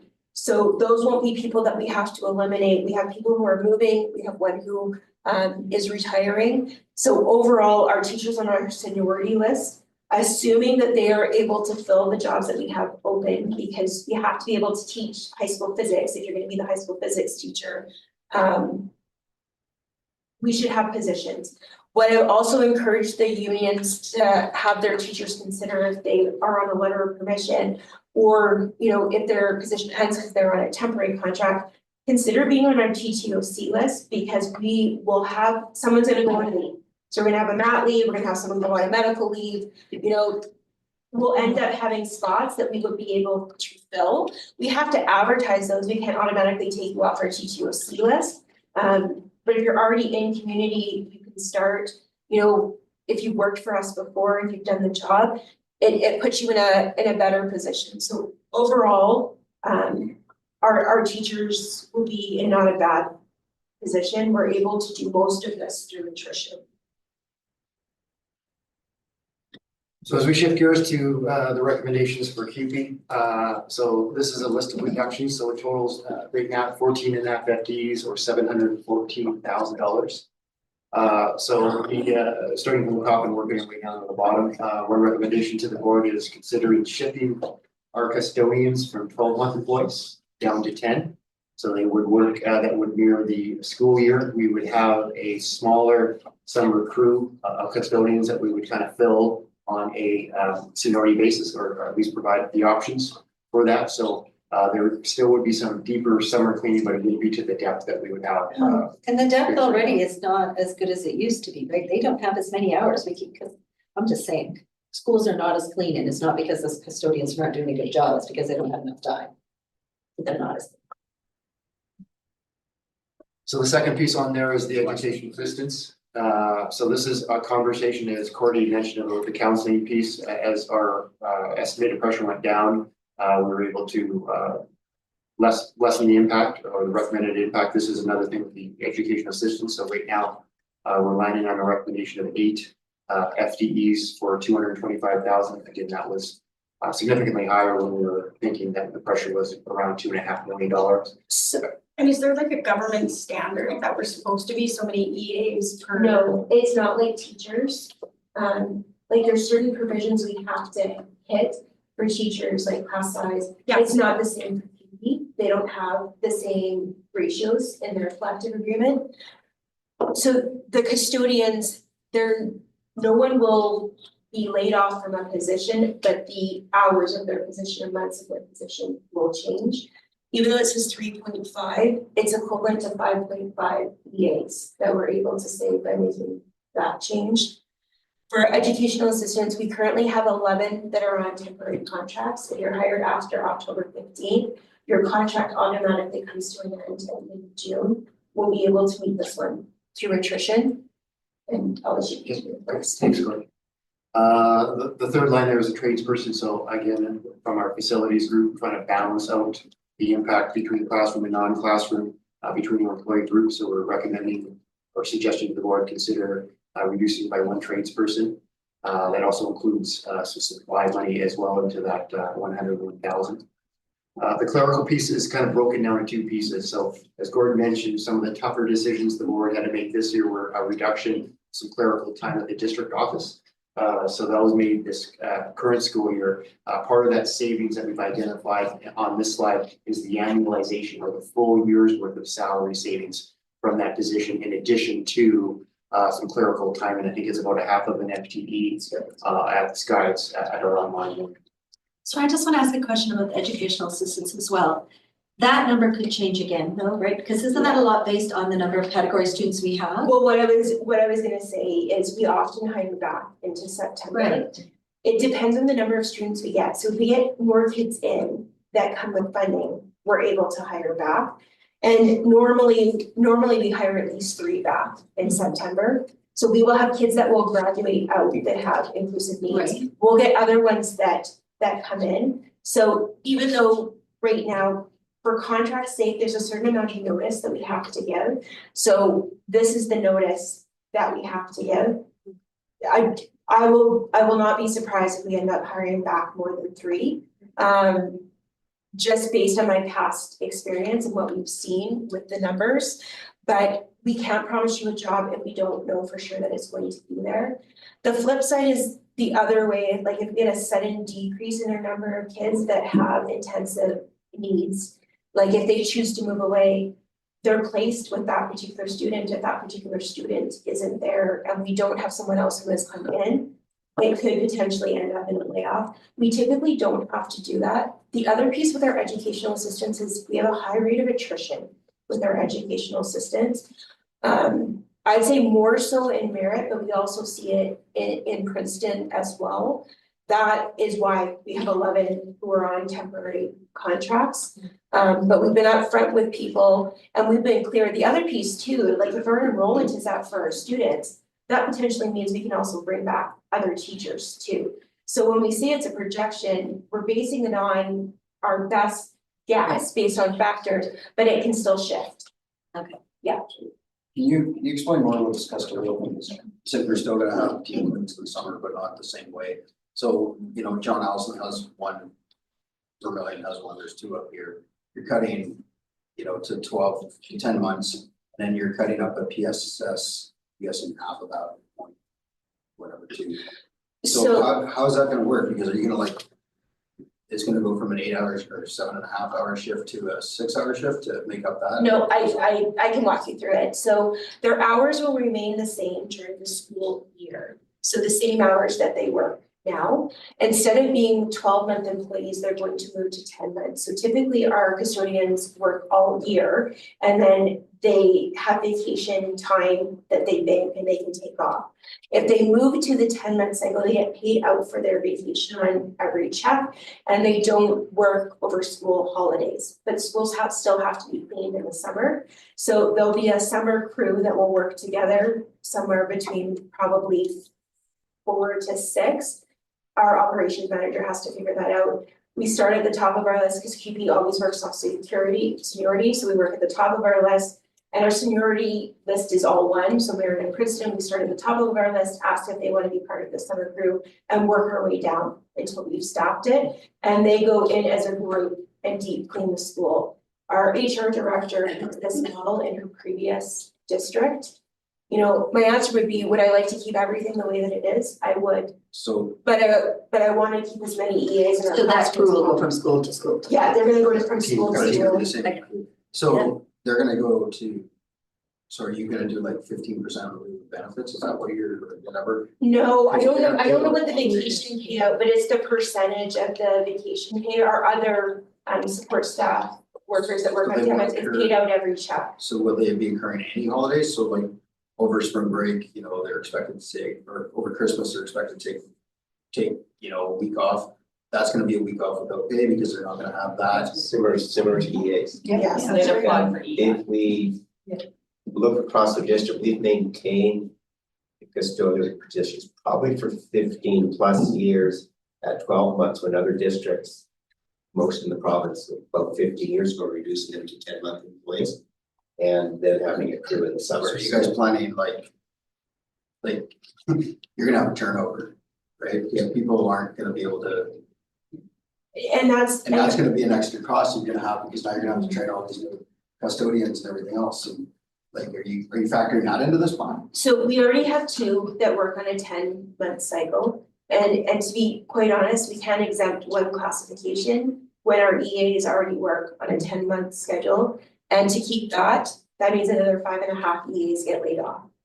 So it's not that everyone's job doesn't have value, but we have to look at how are those dollars best spent. We can achieve the same result in a different way and keep more people working. So that's what went into our decision. And in the end, you have to make a decision about whether you can make that work or not. You can file for EI like our other employees do. And if it's not possible for you, we completely understand. We completely understand this. And this is partly why we're doing these meetings, so people understand what we're facing and what's coming. And that there are risks with all of these ideas on all of the slides. So, and again, we're trying to manage that risk as best we can. And come up with suggestions that the board that are viable, that the board can consider. So for the EAs where it says the FTE 8, does that mean 8 EAs are not coming back, or does that number mean something else? It means 80 EAs are coming back. 8. Yeah. So did you still? You have a question on the tradesperson. Does that mean you guys will not be hiring another tradesperson for the school next year? Mhm. No, we Where's the were. reduction of the tradesperson? Is it here or is it in merit? I think that still could be. Does Merit have a tradesperson? Yes. So We is- have the. Is the tradesperson like the shop class and the woodworking? No, Well, that's not teachers, guys. No, that's like That's the QP. Yeah. maintenance That's one people. house. Yeah. So it'll be plumbers, electricians, carpenters. Oh, I see, that's not this, oh, right here. That's not- Right. No, it's shop. It's not a shop. It's not the shop teacher. No. And Andrew and I were actually talking about that before this meeting. We're gonna get our ad out for the shop teacher next week. When we went to do recruitment fairs, there was actually a certified trades teacher that was looking for work. So whether he's been scooped up or not already, but we wanna get our ad out because we've struggled to staff that one all year long.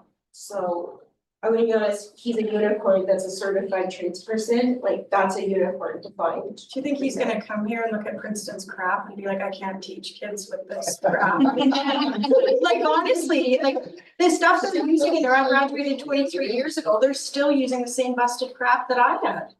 And Yeah, I it, was gonna ask it's that so- question, cause that's, like, I know two of the people that have talked about coming to do this, and they've actually left because they say that the shop space is like Crap, unsafe and right? people You're- won't, yeah. and then the school board. I can won't vouch for fix that. them. So what I would say, it needs to. to be, yeah, it's the first step, and we're actually working on that right now with our tradesperson, because that was the first overwhelming step when people were coming in. Some people have a different style of collecting things over the years. Teachers are what I like to call path rats and goldfish. So you never throw in anything because we might use it at some point in our life, and I'm guilty of this. I moved my teaching binders for 12 years after I left the classroom because we hold on to it. We also are kind of like squirrels. We're always worried about the winter, so we stack stuff up. What's happened over time is our shops have been full to the point that it's difficult to move. You can't tell what you have in there. There's broken things that haven't been disposed of. So we recognize that issue and we're working on it. Because not only is it a safety issue, it's also a retention issue. Because if you walk in, who wants to clean up a mess you didn't make? Like, nobody wants that. So we're working through that piece. So we're hoping it will be more attractive Our kids have a big interest in trades. We ended up doing a trade sampler because we couldn't get a teacher for the rest of the year. We still wanted them to be able to experience it, but we'd really like to have a designated trades teacher, and that's what we're working towards. So you guys spent that money that they gave you, or was that still waiting to be spent? That I'm not sure, because it actually went to the school level for them to distribute. So, Inder, I don't know, Inder, do you want to speak to it? Yeah, absolutely. So that money, has been spent. They need to replenish supplies in the metal and the wood shop. And also to pay for a couple of people to come in and do some cleanup in there in order to get it ready for the trades and trade programs. Courtney? Yeah. Can I just come back to Candace's question about EAs? Yeah. There is a part where I heard you say like 8 cut, but the other part was that there was 11 that were. Yeah. Right, so, and that there's 3 likely coming back, so So- that math isn't mapping for many people who are just looking. Oh, okay, so I can explain this. So there's 11 contracts that come to an end. So we know that there will be an additional 3 positions.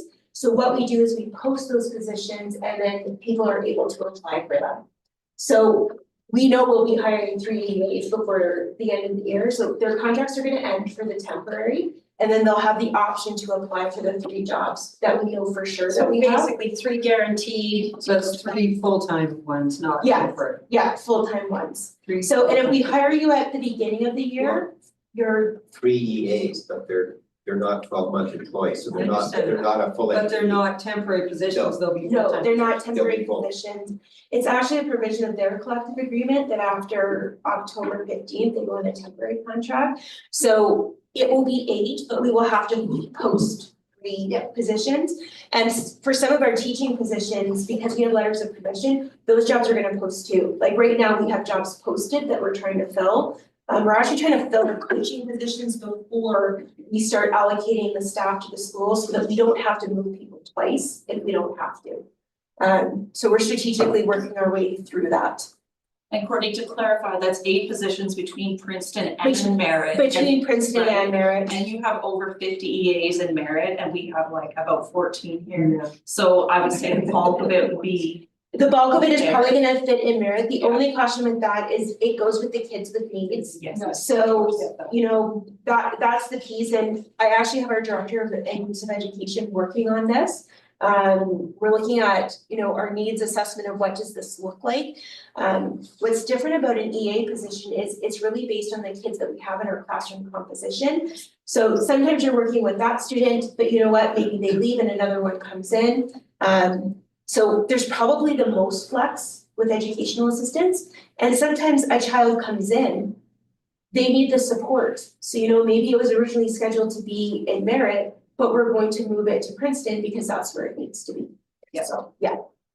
Just to quell, there's been a lot of heightened Yeah. people and EAs on trying to manage them. And you know what, we've really tried with this, like Gordon's put out a fact sheet, you know, we've held this meetings, we tried to keep our staff along, but what's happened is rumors start building. Like, I've heard doom and gloom that we're laying off 50 teachers and all of our, like, I'm like, at no point did we say it. Well, like, I'll be honest with you, our numbers were much, much higher when we were sitting at 2.5 million. Yeah. But through our online enrollment and really hard cuts that we've already done this year, we were able to bring it down, so we're able to save more positions. And it's going to help us start off the year in a much stronger position. And my hope, and I'm sure yours is, we're gonna be up and then we can hire more people back. Like, that would be my hope as a superintendent. That's our hope as a board. We want to be a strong district overall. I don't want to lay off anybody, like not one person. I heard our cafeteria is getting cut, they're gonna contract that out. Yeah, that's not true. And to be honest. Candace wasn't here when the Thank you. chair. Oh, Sorry, I'm No, I announced, Yeah. no, Nikki's job is still Nikki's job. There was 3 things that I announced at the start. One was sports isn't being cut from here. The position of the cafeteria, and the other one was the arts programs are being cut. Those were all false rumors that were started. I tried to go on Facebook and clarify, but the fact sheet we created last week changed so rapidly. The misinformation was so fast today. We weren't able to update that, so I was trying my best. We even but- had where Kamloops announced 80 staff, and all of a sudden that appeared on the Merit wire that Merit was cutting 80 staff. And you go, And to that would be be like honest, we have no teachers left, right? Yeah. those rumors upset me because first of all, they convinced that staff member that she doesn't have a job. Oh yeah, I got a call from my daughter today, Yeah. like in tears, that we're not gonna have a foods program, like I'm like gonna learn to cook. So I wasn't happy about that, especially when it's false information that's going out to the kids. We've actually reached out to that employee to make sure that she knows it's a rumor, because by the time I got here, she'd already left for the day. I was able to speak to her myself, but she had already left. So we made the phone call to her that this is not true. I'm not sure where this has come from, but it's not true. There's a shift of where the funding is gonna come from, but the position is not being eliminated. And I said that very clearly last night when we were going through this. So I'm not sure where that misinterpretation came from. I think it was just the shift, like, I think it was Yeah. unclear to people watching online, I was watching online, and I know she was too. That meant that the school district was no longer paying for her position. And so we just wanted you again to clarify that is still a position, there's still some money there might be some changes around it. Yeah. But. And we actually had Ender announce this to the kids at the end of the day, so they didn't leave for Easter thinking Nikki doesn't have a job, we're not gonna have sports. I don't even know where the sports and the arts thing came from. So what I had heard is that there is a block specifically for athletic planning, and that block was being kiboshed, it was no longer gonna be available. Again, not true. So And that's where the nice people came to us as trustees or came to a principal and asked rather than pushing something out. or you could have emailed me and I would have emailed them back. This is what upsets me about the false information is there were a number of students that were very upset by this information. There were a number of teachers that were upset and classes were disrupted because of this. You know, we had kids crying because they thought there were gonna be no more sports, like, you know what, please ask clarifying questions before you go around and state it like it's a fact. I'm hoping the kids that were here heard the message and have texted their friends. If not, please let your social circles know and your kids know, in case any of them haven't heard this message. It's not how we want kids to ever leave school. And we, you know, we're a place of learning, we want our kids to be able to learn. And what frustrated me is there's not a lick of truth in any of those. And if you just asked, we would have clarified it. I'm very transparent, everyone doesn't like what I have to say, but I'll tell you the answer, whether we like it or not. Molly's very clear about it. If the person had just asked us, you know, they could have asked Ender, they could have asked Pete, we would have clarified for them that that's not what it was. So it's unfortunate, it's not unique to Princeton, you know, we had to put a fact sheet in, basically we put it out either coming around in Merritt and Princeton. You know, I think we'll update our fact sheet and have a new one that's come out of this, so there's another place for people to go. Part of why we wanted to do these meetings early, so we're not living with this hanging over people's heads and they're fearing, is it me, is it not me? So that people are aware of what's coming and get the truth right from the source. And maybe the sports confusion, I'm not sure came from just there is a connection between enhanced learning time that we did see on the decreases sheet with that, if athletic director, kind of that the time needed for that, and maybe that's where, and not that I've heard that from anyone, I'm just seeing the presentation today, but maybe that's where that. I believe you're right. And everybody's on hype alert during budget conversation, let's be honest, right? So it's easy enough, but coming to these types of meetings and watching online that's where you can get the direct information. So we appreciate again, everybody coming out and having this conversation with us. The last two pieces there, I think the from transportation piece is more merit centered. There's with our French immersion numbers down, we'll be doing some adjustments on our transportation. I think there were 6 routes servicing that group, so there'll also be some adjustments to the bus routes on the merit side. And we've got a couple classrooms or multiple classrooms in a couple locations here and in Diamondvale Elementary where we'll be closing, so we can reduce the amount of cleaning time and electricity and so forth.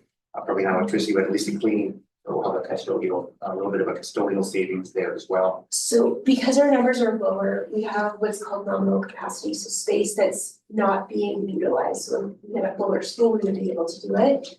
Like I mentioned, with teachers being goldfish, an empty room is never an empty room. We can find 45 uses for it. We'll have an art room, we'll have a dance room, we'll store stuff in there that we can no longer fit in our classroom. And I'm not faulting them because I had to talk to my principal one day about the things that were in my classroom.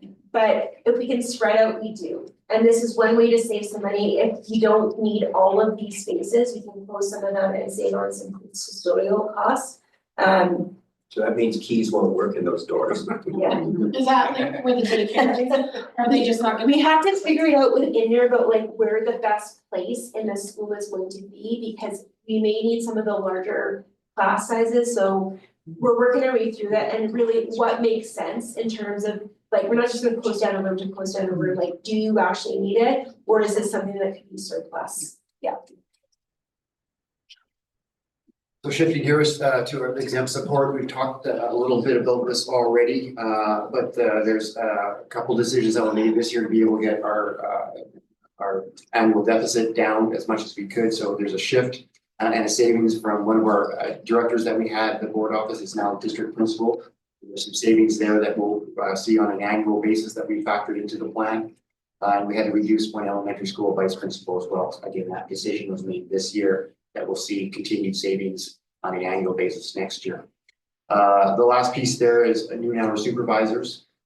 So that's, I believe, a 50% reduction in the overall supervisory staff at the new number for all throughout the schools, throughout the district. So those strategies total about 2 FTEs and $159,000.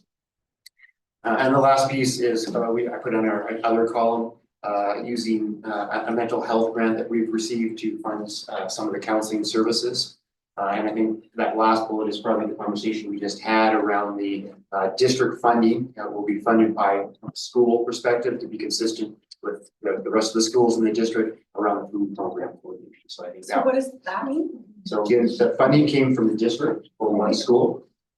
This school, where all of the other schools in the district provide funding for their own programs. I think it's through district or school School generated funds, School feeding generated teachers. So, and that's not even what we spend as a district, isn't the full cost of her position. But we were paying that at a district level. It was carryover from amalgamation a long time ago. So we can't bear that cost of the district anymore. And there's an equity piece if this is the one school that gets paid where everyone else has to make their program work and budget it. There's also an equity piece in there. And there are some grants that go towards supporting this. So the full cost of this position won't come out of the school, but the portion we're paying as a district will. Okay, so does that just mean Princeton has to basically be self-sufficient in their cafeteria? Yeah. Okay, so who makes that decision internally? So it would be the principal of our school here. But there was always a plan that as we rolled out hot lunch to VFE and JA, that Princeton would be involved in it. Yeah. So that should help and they should be well within making it work. All of our other schools are able to make it work. And that's what I've already talked to her again about. We had an meeting yesterday and I said, we need to work together so that we're able to continue this position. It would also bring consistency to the programs that we're trying to get off the ground at VFE and JA. Yeah. Other kids. Which is honestly has been frustrating for parents, for us, because it's taken a long time to get it moving. But I really want to thank Jane and Harold. They've really stepped up and sped up the timeline for getting this going. Jane's been doing a lot of work around research and questionnaires and those kind of pieces to help make sure that it's going to be a successful program. Yeah. And does the funding for that, those two programs of the two elementary schools, is that coming from a grant? So they all get Feeding Futures money. It's distributed out to the schools. And there's also a cost recovery portion. So, we charge, if you're able to pay. So it typically works in a self-sustaining model. It's not geared to make a profit. It's meant just to pay for itself, is our aim. Doesn't mean it can't make a profit, but it's the aim to make it cost neutral as we can. Is that funding, is that federal grant that went out? Yeah. So is there like any long-term sustainability to that grant or what's the? So the Liberals passed it through before the election and there's signed agreements with the provinces. If we have a different government, I don't know. The government is going with the assumption that the money is gonna come from the federal government and we're going with the provincial assumption that it's going to come. And if it doesn't, Jamie will be working on a resolution. We actually had a resolution going to our AGM next week, week after. Because the funding was gonna end in June and we said, no, it can't end in June. So we actually put together a motion and got other districts. And then I was at a meeting of board chairs and superintendents. And someone from the ministry walked over and said, if the minister announces something that looks like this in the next couple of minutes, will you guys remove your motion? And so then I phoned Jamie and said, looks like we're good on that. That was where the minister announced. I consider that Princeton won. Yeah, so the minister announced the funding and we said, yeah, we can remove the motion, but if not, we'll go back after government again. That survey that went out to parents, is that what you're talking about? Yeah, so we sent the survey out to see what the interest was, those kind of pieces, so that when we're moving forward with building this model, that it can be sustainable and successful. We want a hot lunch program in all of our schools. We really value what Nikki does in our building. It is clear how loved she is. And I have to say, sometimes I think our staff doesn't get the recognition that they need, because if this conversation had come up at MSS, Elaine is their person there. They love Elaine, they love Nikki. I think all of our staff really make a difference with our kids. And I think, this probably was a terrible day for her, but I think the one kind of silver lining is she sees how well loved she is by the kids and the staff here. I would rather she didn't have to go through that. But now that she is, the outpouring of love and support that came from the kids in the community, I think is actually quite touching with the influence and the role that she has in the school. And we wear the wording of that, and even as we talked about it in Merit, I'm sure, some of that damage already occurred, so that's why we made the announcement tonight to say, it's okay, that's why Indra sent out on the PA to all the kids to let them know what wasn't happening, and it's unfortunate as that rumor was being spread through the school, the person just didn't go to their principal and ask for clarification.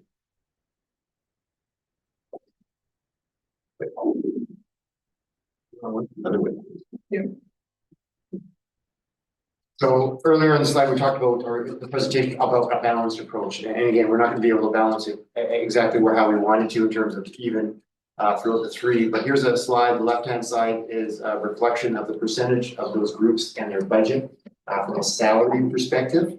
And then the right-hand side of the slide talks about the proposed strategies and percentages. Again, trying to take a balanced approach as much as we can.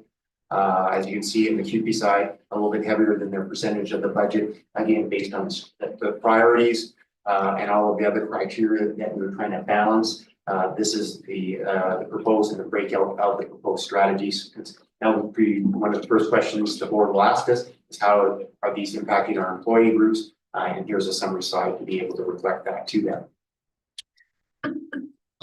So again, if the board does approve the budget as recommended, we would anticipate having an unrestricted financial reserve at the end of next school year of about $700,000 or 2.2%. Again, on one of the earlier slides, we talked about financial management. I believe we've got a board policy that has that between 2% and 4% range. So again, we're at the bottom end of that. We were trying to build up over a number of years to be able to continue to try and maintain as much support and resources in the system as possible. So again, we don't want to build that up too quickly. Yeah, there's some other areas we're still talking with the ministry on. I have a letter from the Minister of Education that says we're responsible for all IT security. So we accept as a board, as a district, we're responsible for maintaining that, but we're also pushing back and saying there's a cost to maintaining that. And it's a much bigger cost if you actually have a breach, but we're pushing back and saying the ministry needs to be funding some of that as well. You can't expect all that to sit in a school district and so. So moving forward, getting near the end of the process, but the next step. So again, we've had our two public meetings last night and tonight. inviting more conversation, a lot of great conversation, a lot of great questions tonight, and I appreciate that. We'll take any final feedback on the recommendations. If we are supporting them, we'll take them and adjust the recommendations that will go to the board. And then we'll present to the board, starting on May 7th, as Gordon mentioned, we'll ask the board to do the first reading of the budget on the 7th. And then the second and third reading of that bylaw on the 14th. The timing is important. Gordon mentioned about the school act requires the board to pass that budget by June 30th.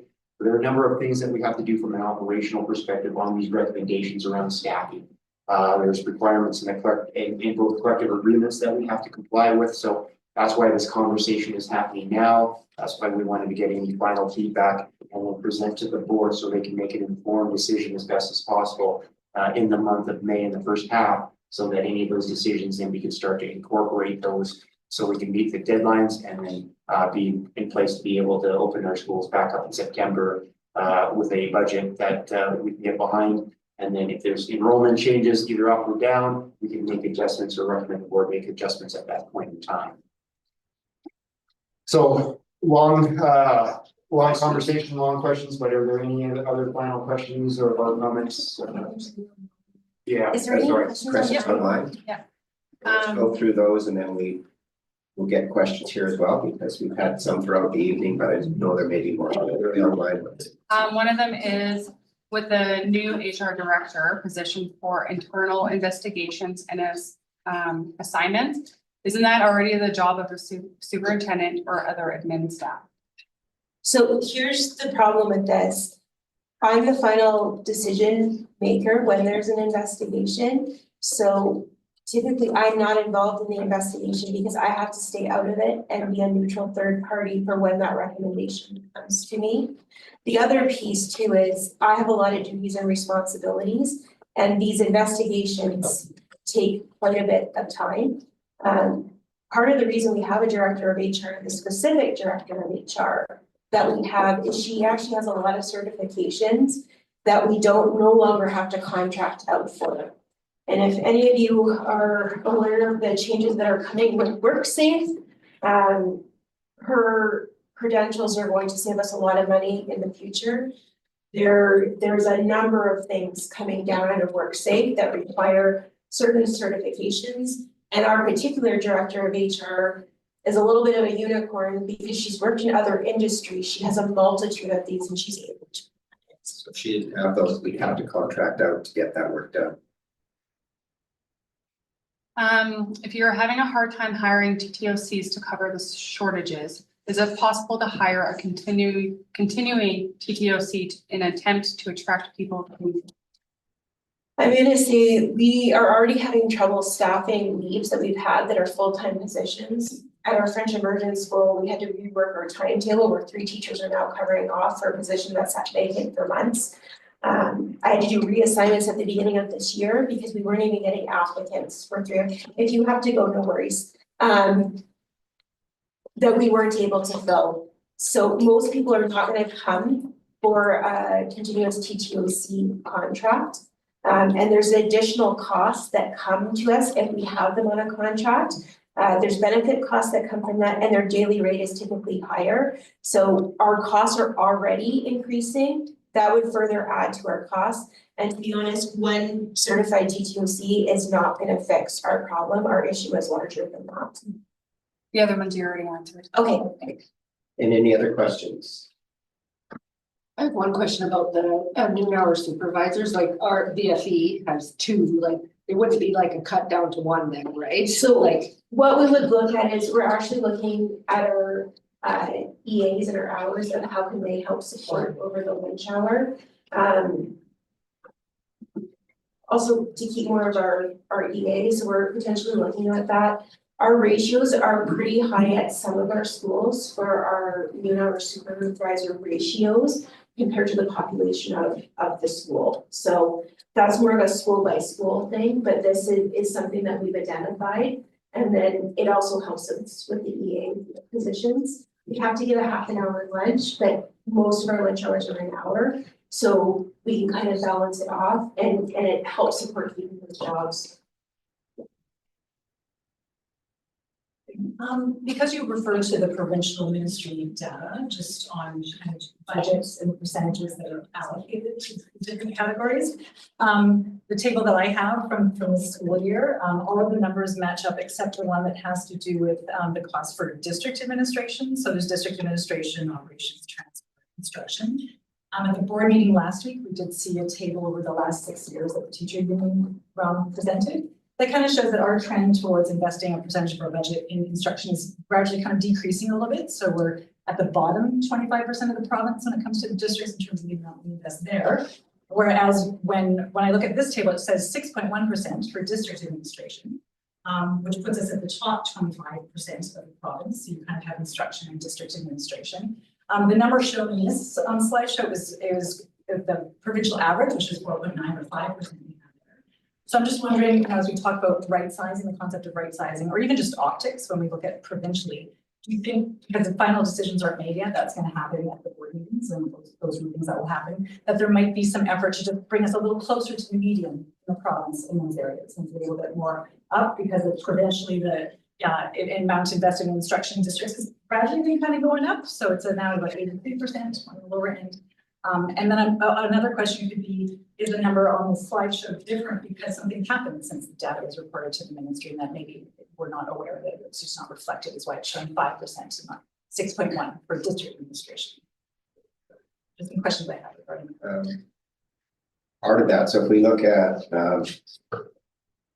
the district principal for Indigenous education, that used to come out of targeted funds. It now comes out of operating. And when I think there's only 2 districts now in the province that still haven't come out of targeted funds. So I said last night, if it was going back to targeted funds, one, the Indigenous Education Council would have to agree. The ministry, when we moved it over, was hinting very strongly that it should be out of district operations, not out of targeted funds. So that's a portion of that. HR was a new position that we added that we felt we needed as a district. I know we've had some people look at 2 admin positions that are excluded. Because of the nature of those positions, they need to be excluded. But if we look at one of the admin assistants in merit, it's now reception at the front, support to trustees, support to the secretary treasurer, and support to HR. So there's that person's now doing 4 positions, where before that was split. So that's something we've changed. January, I'm thinking. Yeah, it was January. The other piece I would say, the graphic that Vince put up, and partly what Harold alluded to, how districts report it determines what goes to operations, administration, and what goes to instruction. So we all don't report it evenly across the province. So there's variance there. The other piece to also remember for us is we went through a fire and a flood. So there was money coming into the district. We also have our child care center. That's money coming in on the operations side. Part of why we're so heavy there is our transportation costs really push up on the operations and maintenance. I've been asked, why don't we reduce principals? Well, most of our schools only have 1 principal. Our only schools that have multiple are PSS and MSS, and all 3 of our VPs actually teach. They don't show up under the instructional, they're coming under exempt compensation. We don't have a lot of leeway. We have 1 district vice principal at our office, it's grant funded. So it's fully paid for by the grant. Whether that position can continue to exist after the grant, I don't know, because that was covered. That would show in the ministry data as an increase, and that's a position in early childhood education that was fully funded by the ministry. And I think it was just renewed, the funding. So that will show an increase there. The only reason that position came about was because the ministry came along with dollars to fully fund it. And that's the thing we have with some of the targeted dollars, because we had last night 2 people said, well, if you sell some land, can't you then move that money over to operations? And if we sell land, it gets put in restricted capital, and so we can't use it. And I know at Merit Secondary, we're doing, I think $450,000 was allocated to redoing the science wing. So people are saying, well, can't we just move that over to instruction? And we can't. It's specifically restricted for, that was the one part of the building years ago that was never updated when the renovations occurred there. And so the government we send in a plan every year on what we want to do with capital spending. So that was approved, so that money goes to capital. We can't move money from capital over to operations if it's restricted. Spencer, I think you had your hand up. Yeah, and I'm glad you just brought up that point because earlier, I think superintendent said something about, you know, we have old buildings and whatnot. And so do you guys have a current asset management plan? Do you have a replacement plan? Do you have all those things in place? And because if your operational costs are going up and up and up, you know, at some point there's a break, you know, the break is. So we have a plan where every school is graded. Yeah. And those grades don't look stellar. So it's similar to put into your condos. So we put that in. That I'm not sure, because I don't know what theirs They look do a- like. The grading system works like based on a number, and once you get past something. Is that the same? 50% mark, it starts like you start looking at. It's consistent, it's a consistent model. We have an annual facilities grant on the education side that, as Gordon said, is everything's measured and we'll get a certain amount of funding to maintain those buildings. Is it enough? You know, as our ratings are continually going down, and I know that Island Health has a similar system, so I'm sure Missouri Health runs the same model. It's dedicated funding on the capital side, so not all on the operating side, as Gordon mentioned. Lots of rural districts, we've been talking to the ministry about buildings that are over 80 years old, they're getting to end of life.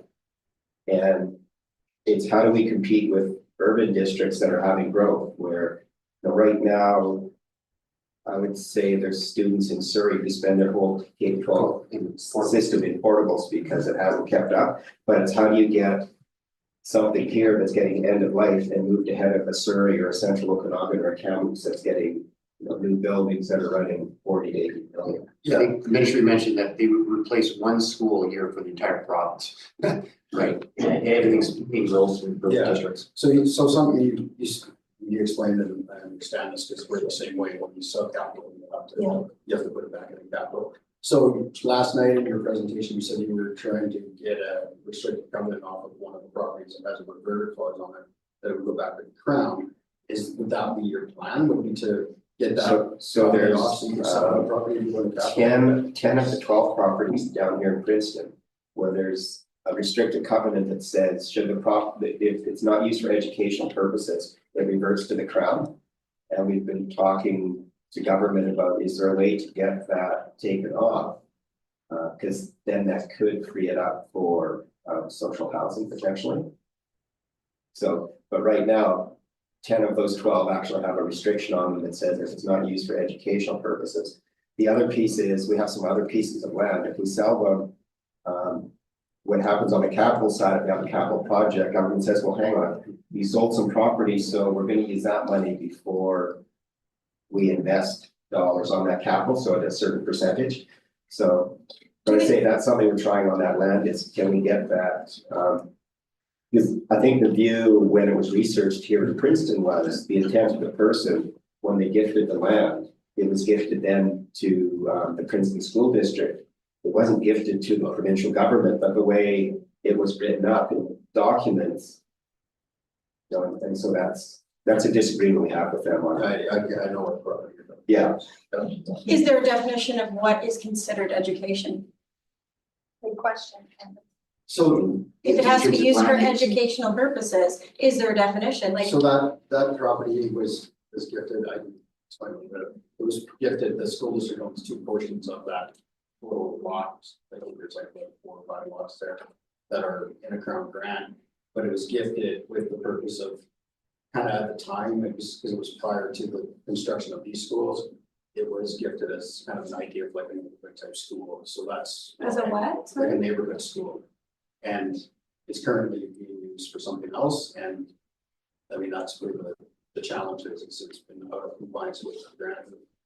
With the terms of the thing for 50, 60 years and whatnot. And there is yeah, that's all I can talk about. The rest of it is. But we do have, if we have land that's sold, it goes into restricted capital. We can't move it to operations, and if you could move it to operations, that would solve it for maybe 1 or 2 years. It's one time funding. That's one time money, we don't have it forever.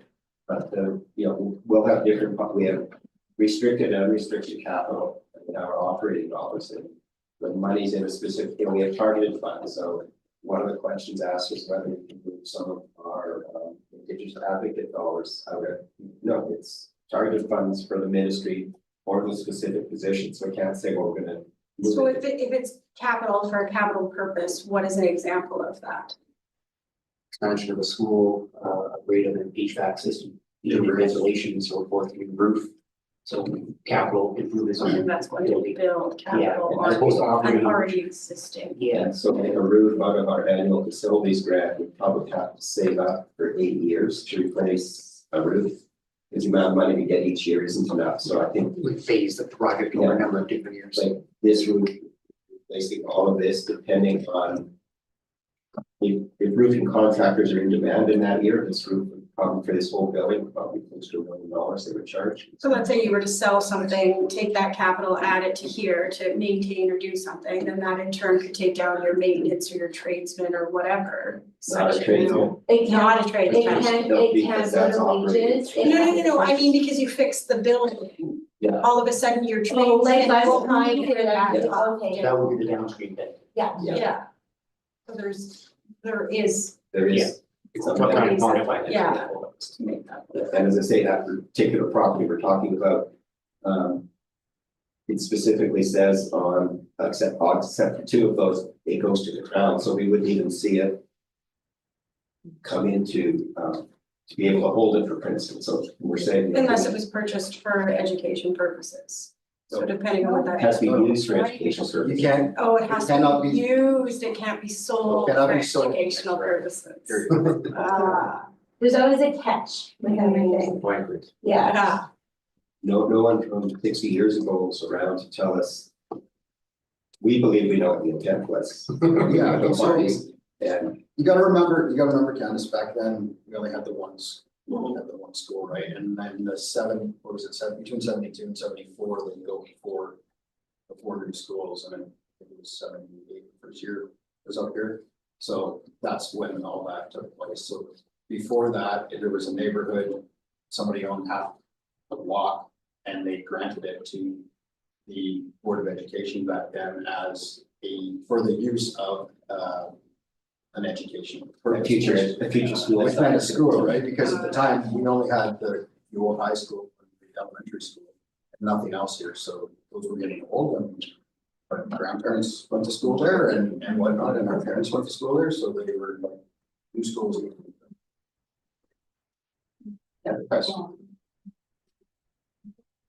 You guys do this review at the beginning of the year as well, like, do you bring this to like the public, like, to show us what's going on? Cause I feel like with like small towns, we have like a very awesome opportunity to like help as a community if we know that there's things that need attention, like we're really, especially rural communities, put in a place for like fundraising or, you know, to help like come together as a community, and I feel like we don't really know Typically, we that. don't, from my understanding for the past, it's always been within this budget cycle. And to be honest, we don't normally come to Princeton, we do it from Merritt and we stream it with everything that was going on.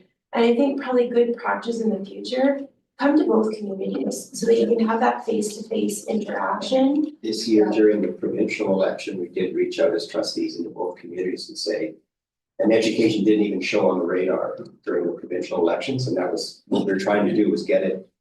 You know, we know where we're gonna be ahead of health, but it was healthcare, housing, and crime. And we were trying to get education at least on the radar, and I think this front speech, education wasn't even mentioned, which it needs. Part of it to me is a mindset that it's an investment in our future, it's not an expense, and the government is a 4-year election cycle that they're working in. Surrey has 10 seats.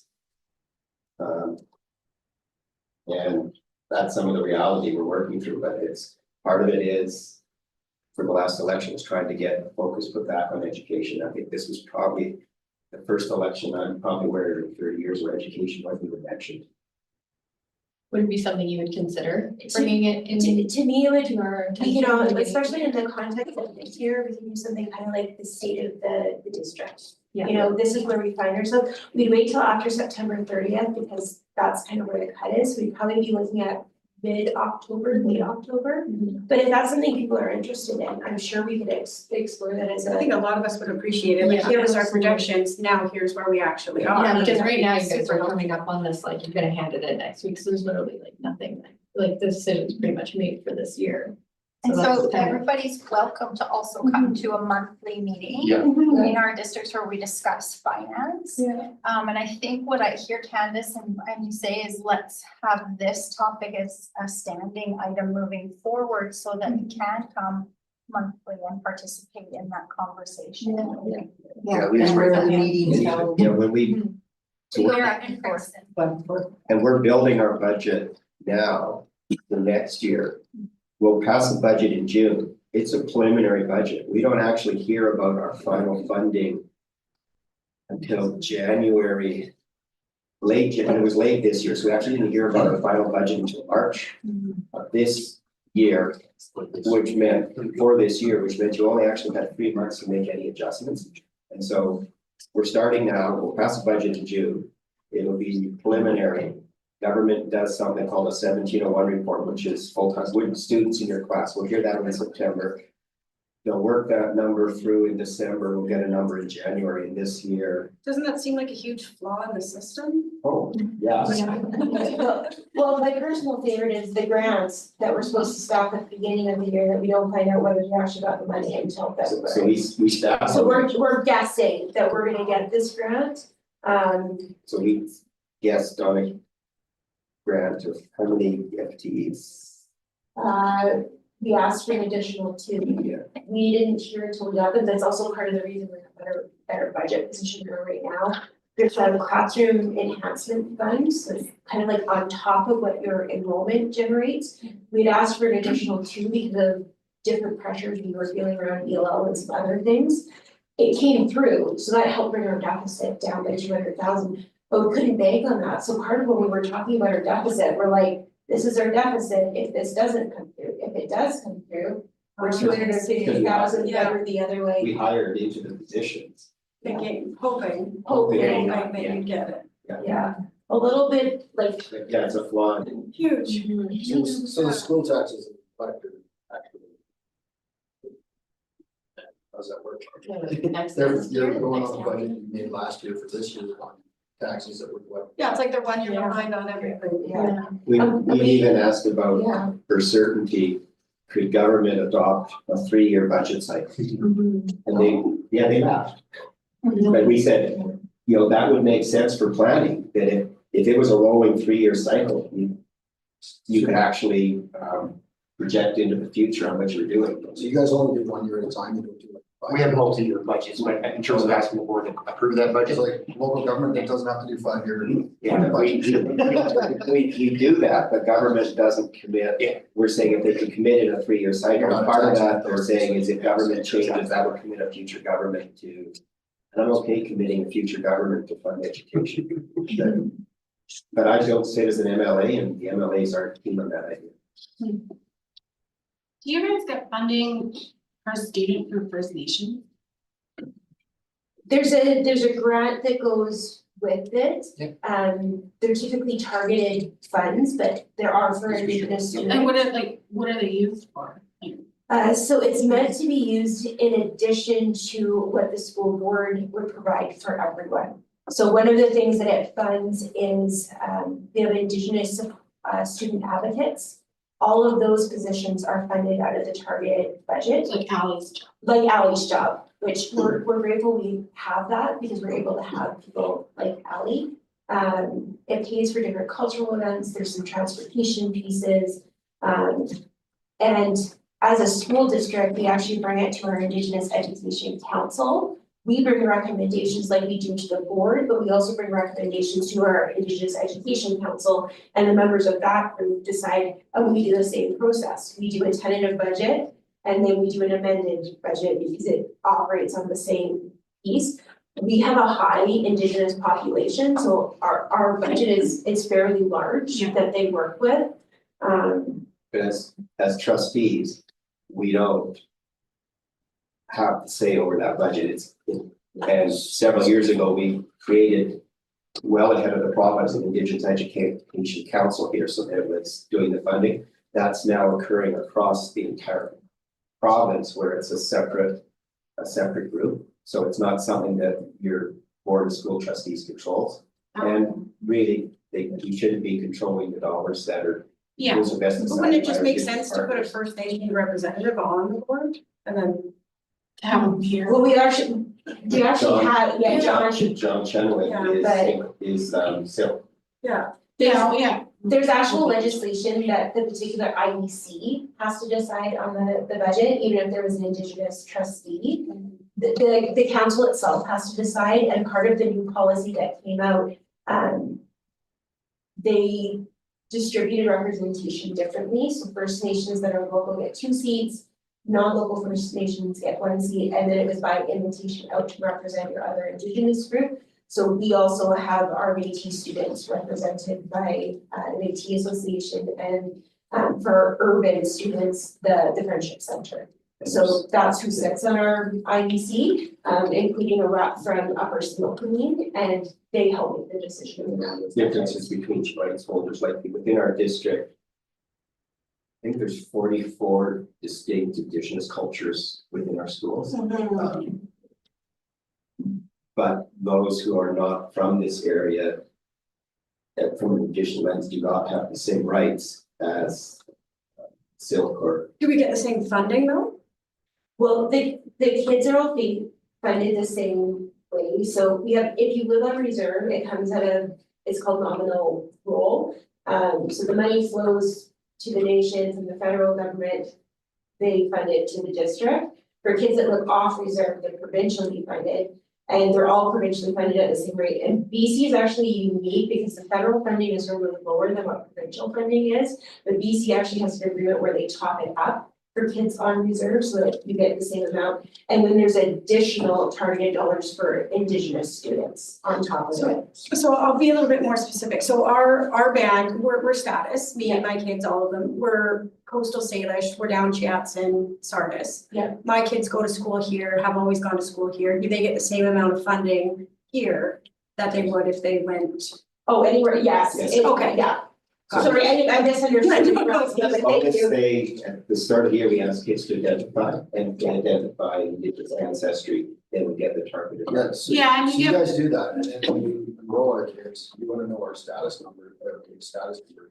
So is that just to, well, why do you, Cause yeah, like, cause there's freedom, you guys have like, there's an AT, there's self-identifying, and then there's the status, or status kids. So why do we have our status number now? Is that so you can work with our band, or our band knows that we're enrolled So here? What if is that you're, for? if you're from a band on reserve. Yeah. We have a local education agreement with that band. Okay. And that funding flows differently. If I'm Indigenous, say I'm Indigenous from Chalouse, but I live in town, that's funded provincially because I'm off reserve. Yeah. So the government differentiates between on reserve and off reserve. So, And Candace is a good example, right? Her kids live here. So provincially, we would be funded. yeah.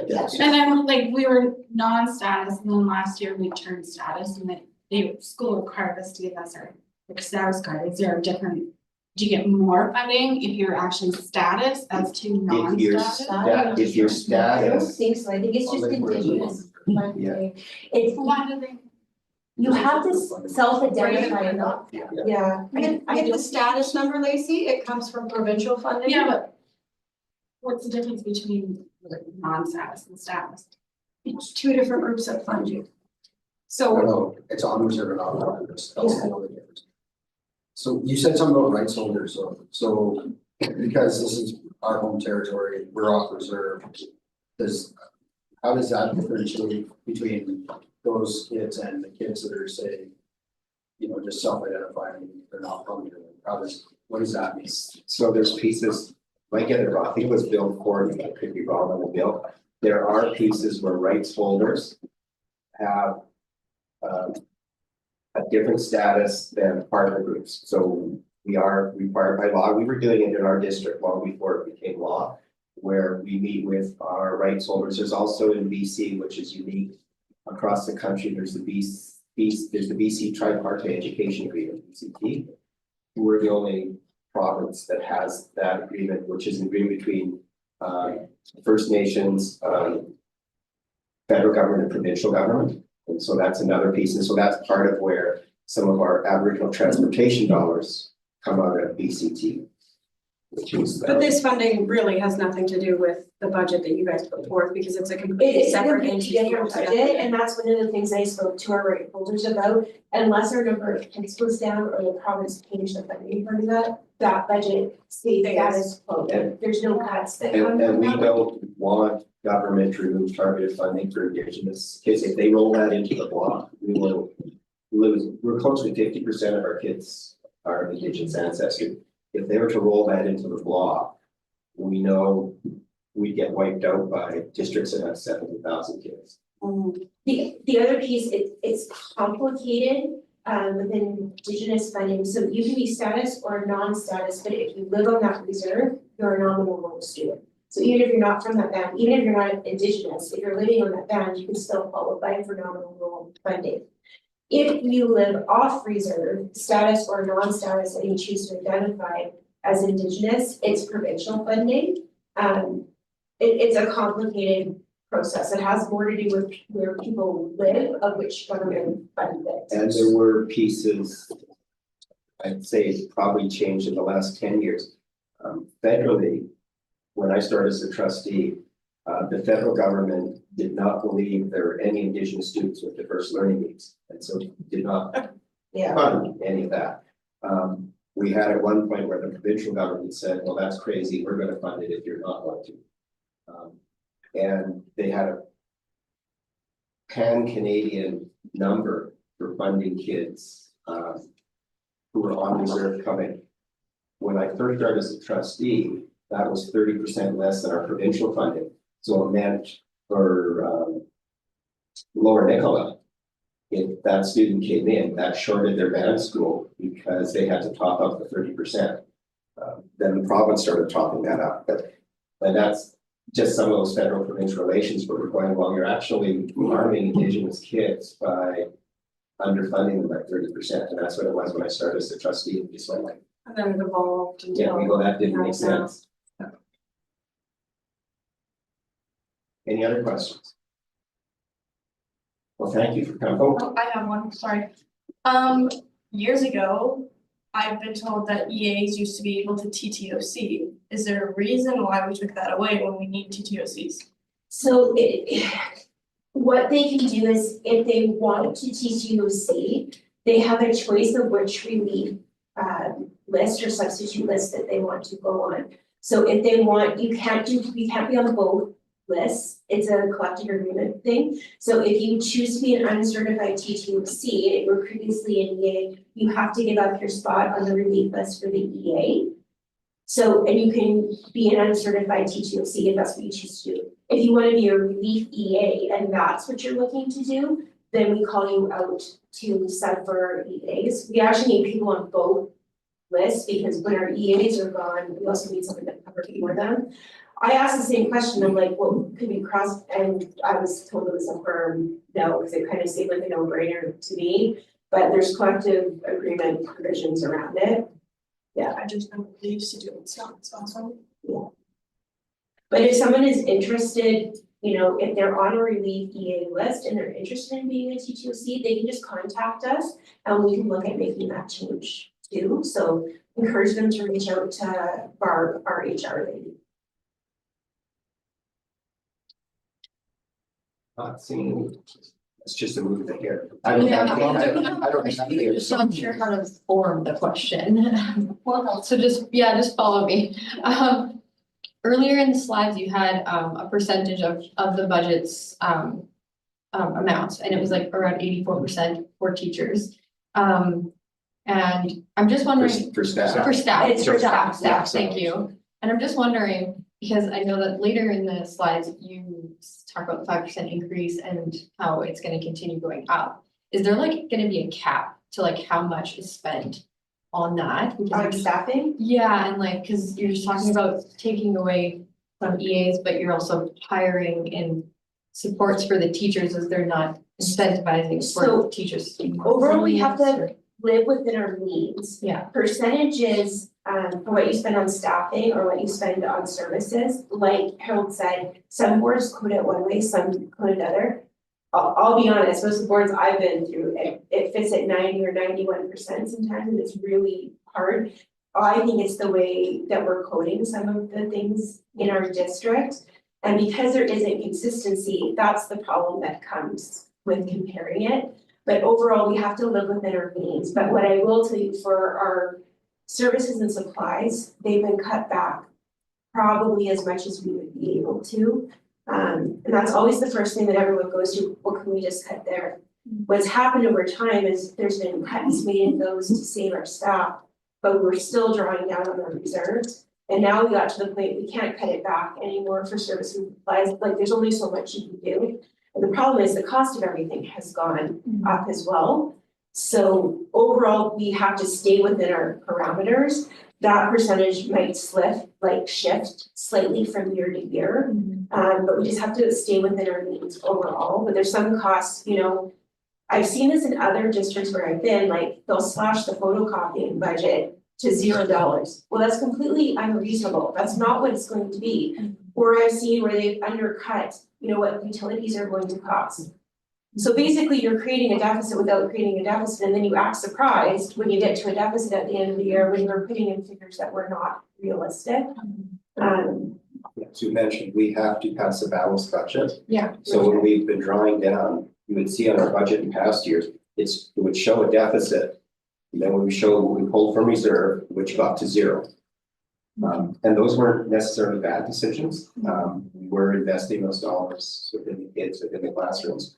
And we knew, but you know, if you had those dollars for 10 years, even though you know, okay, in 10 years, I'm gonna have to, all of a sudden, 10 years is now here, and you're going, so you're used to having, because we could say, oh, well, let's try that program, sure, let's put 250,000 to do that. And we're just at that point where those dollars aren't there, and we're also at that point where you know, we'd like to see, you know, enrollments going down. Kids, you know, I have 3 kids. My kids have 1 kid. That's what we're seeing. We're seeing in immigrant families where they used to be larger. They're now immigrating with 1 or 2 children. So where you used to look at a subdivision and go, oh, every 3 houses will be a child. It's now every 12 houses will be a child. Everyone has one more, we're good. 5 years from now. Yeah. 5 years or so. I'm gonna be tired,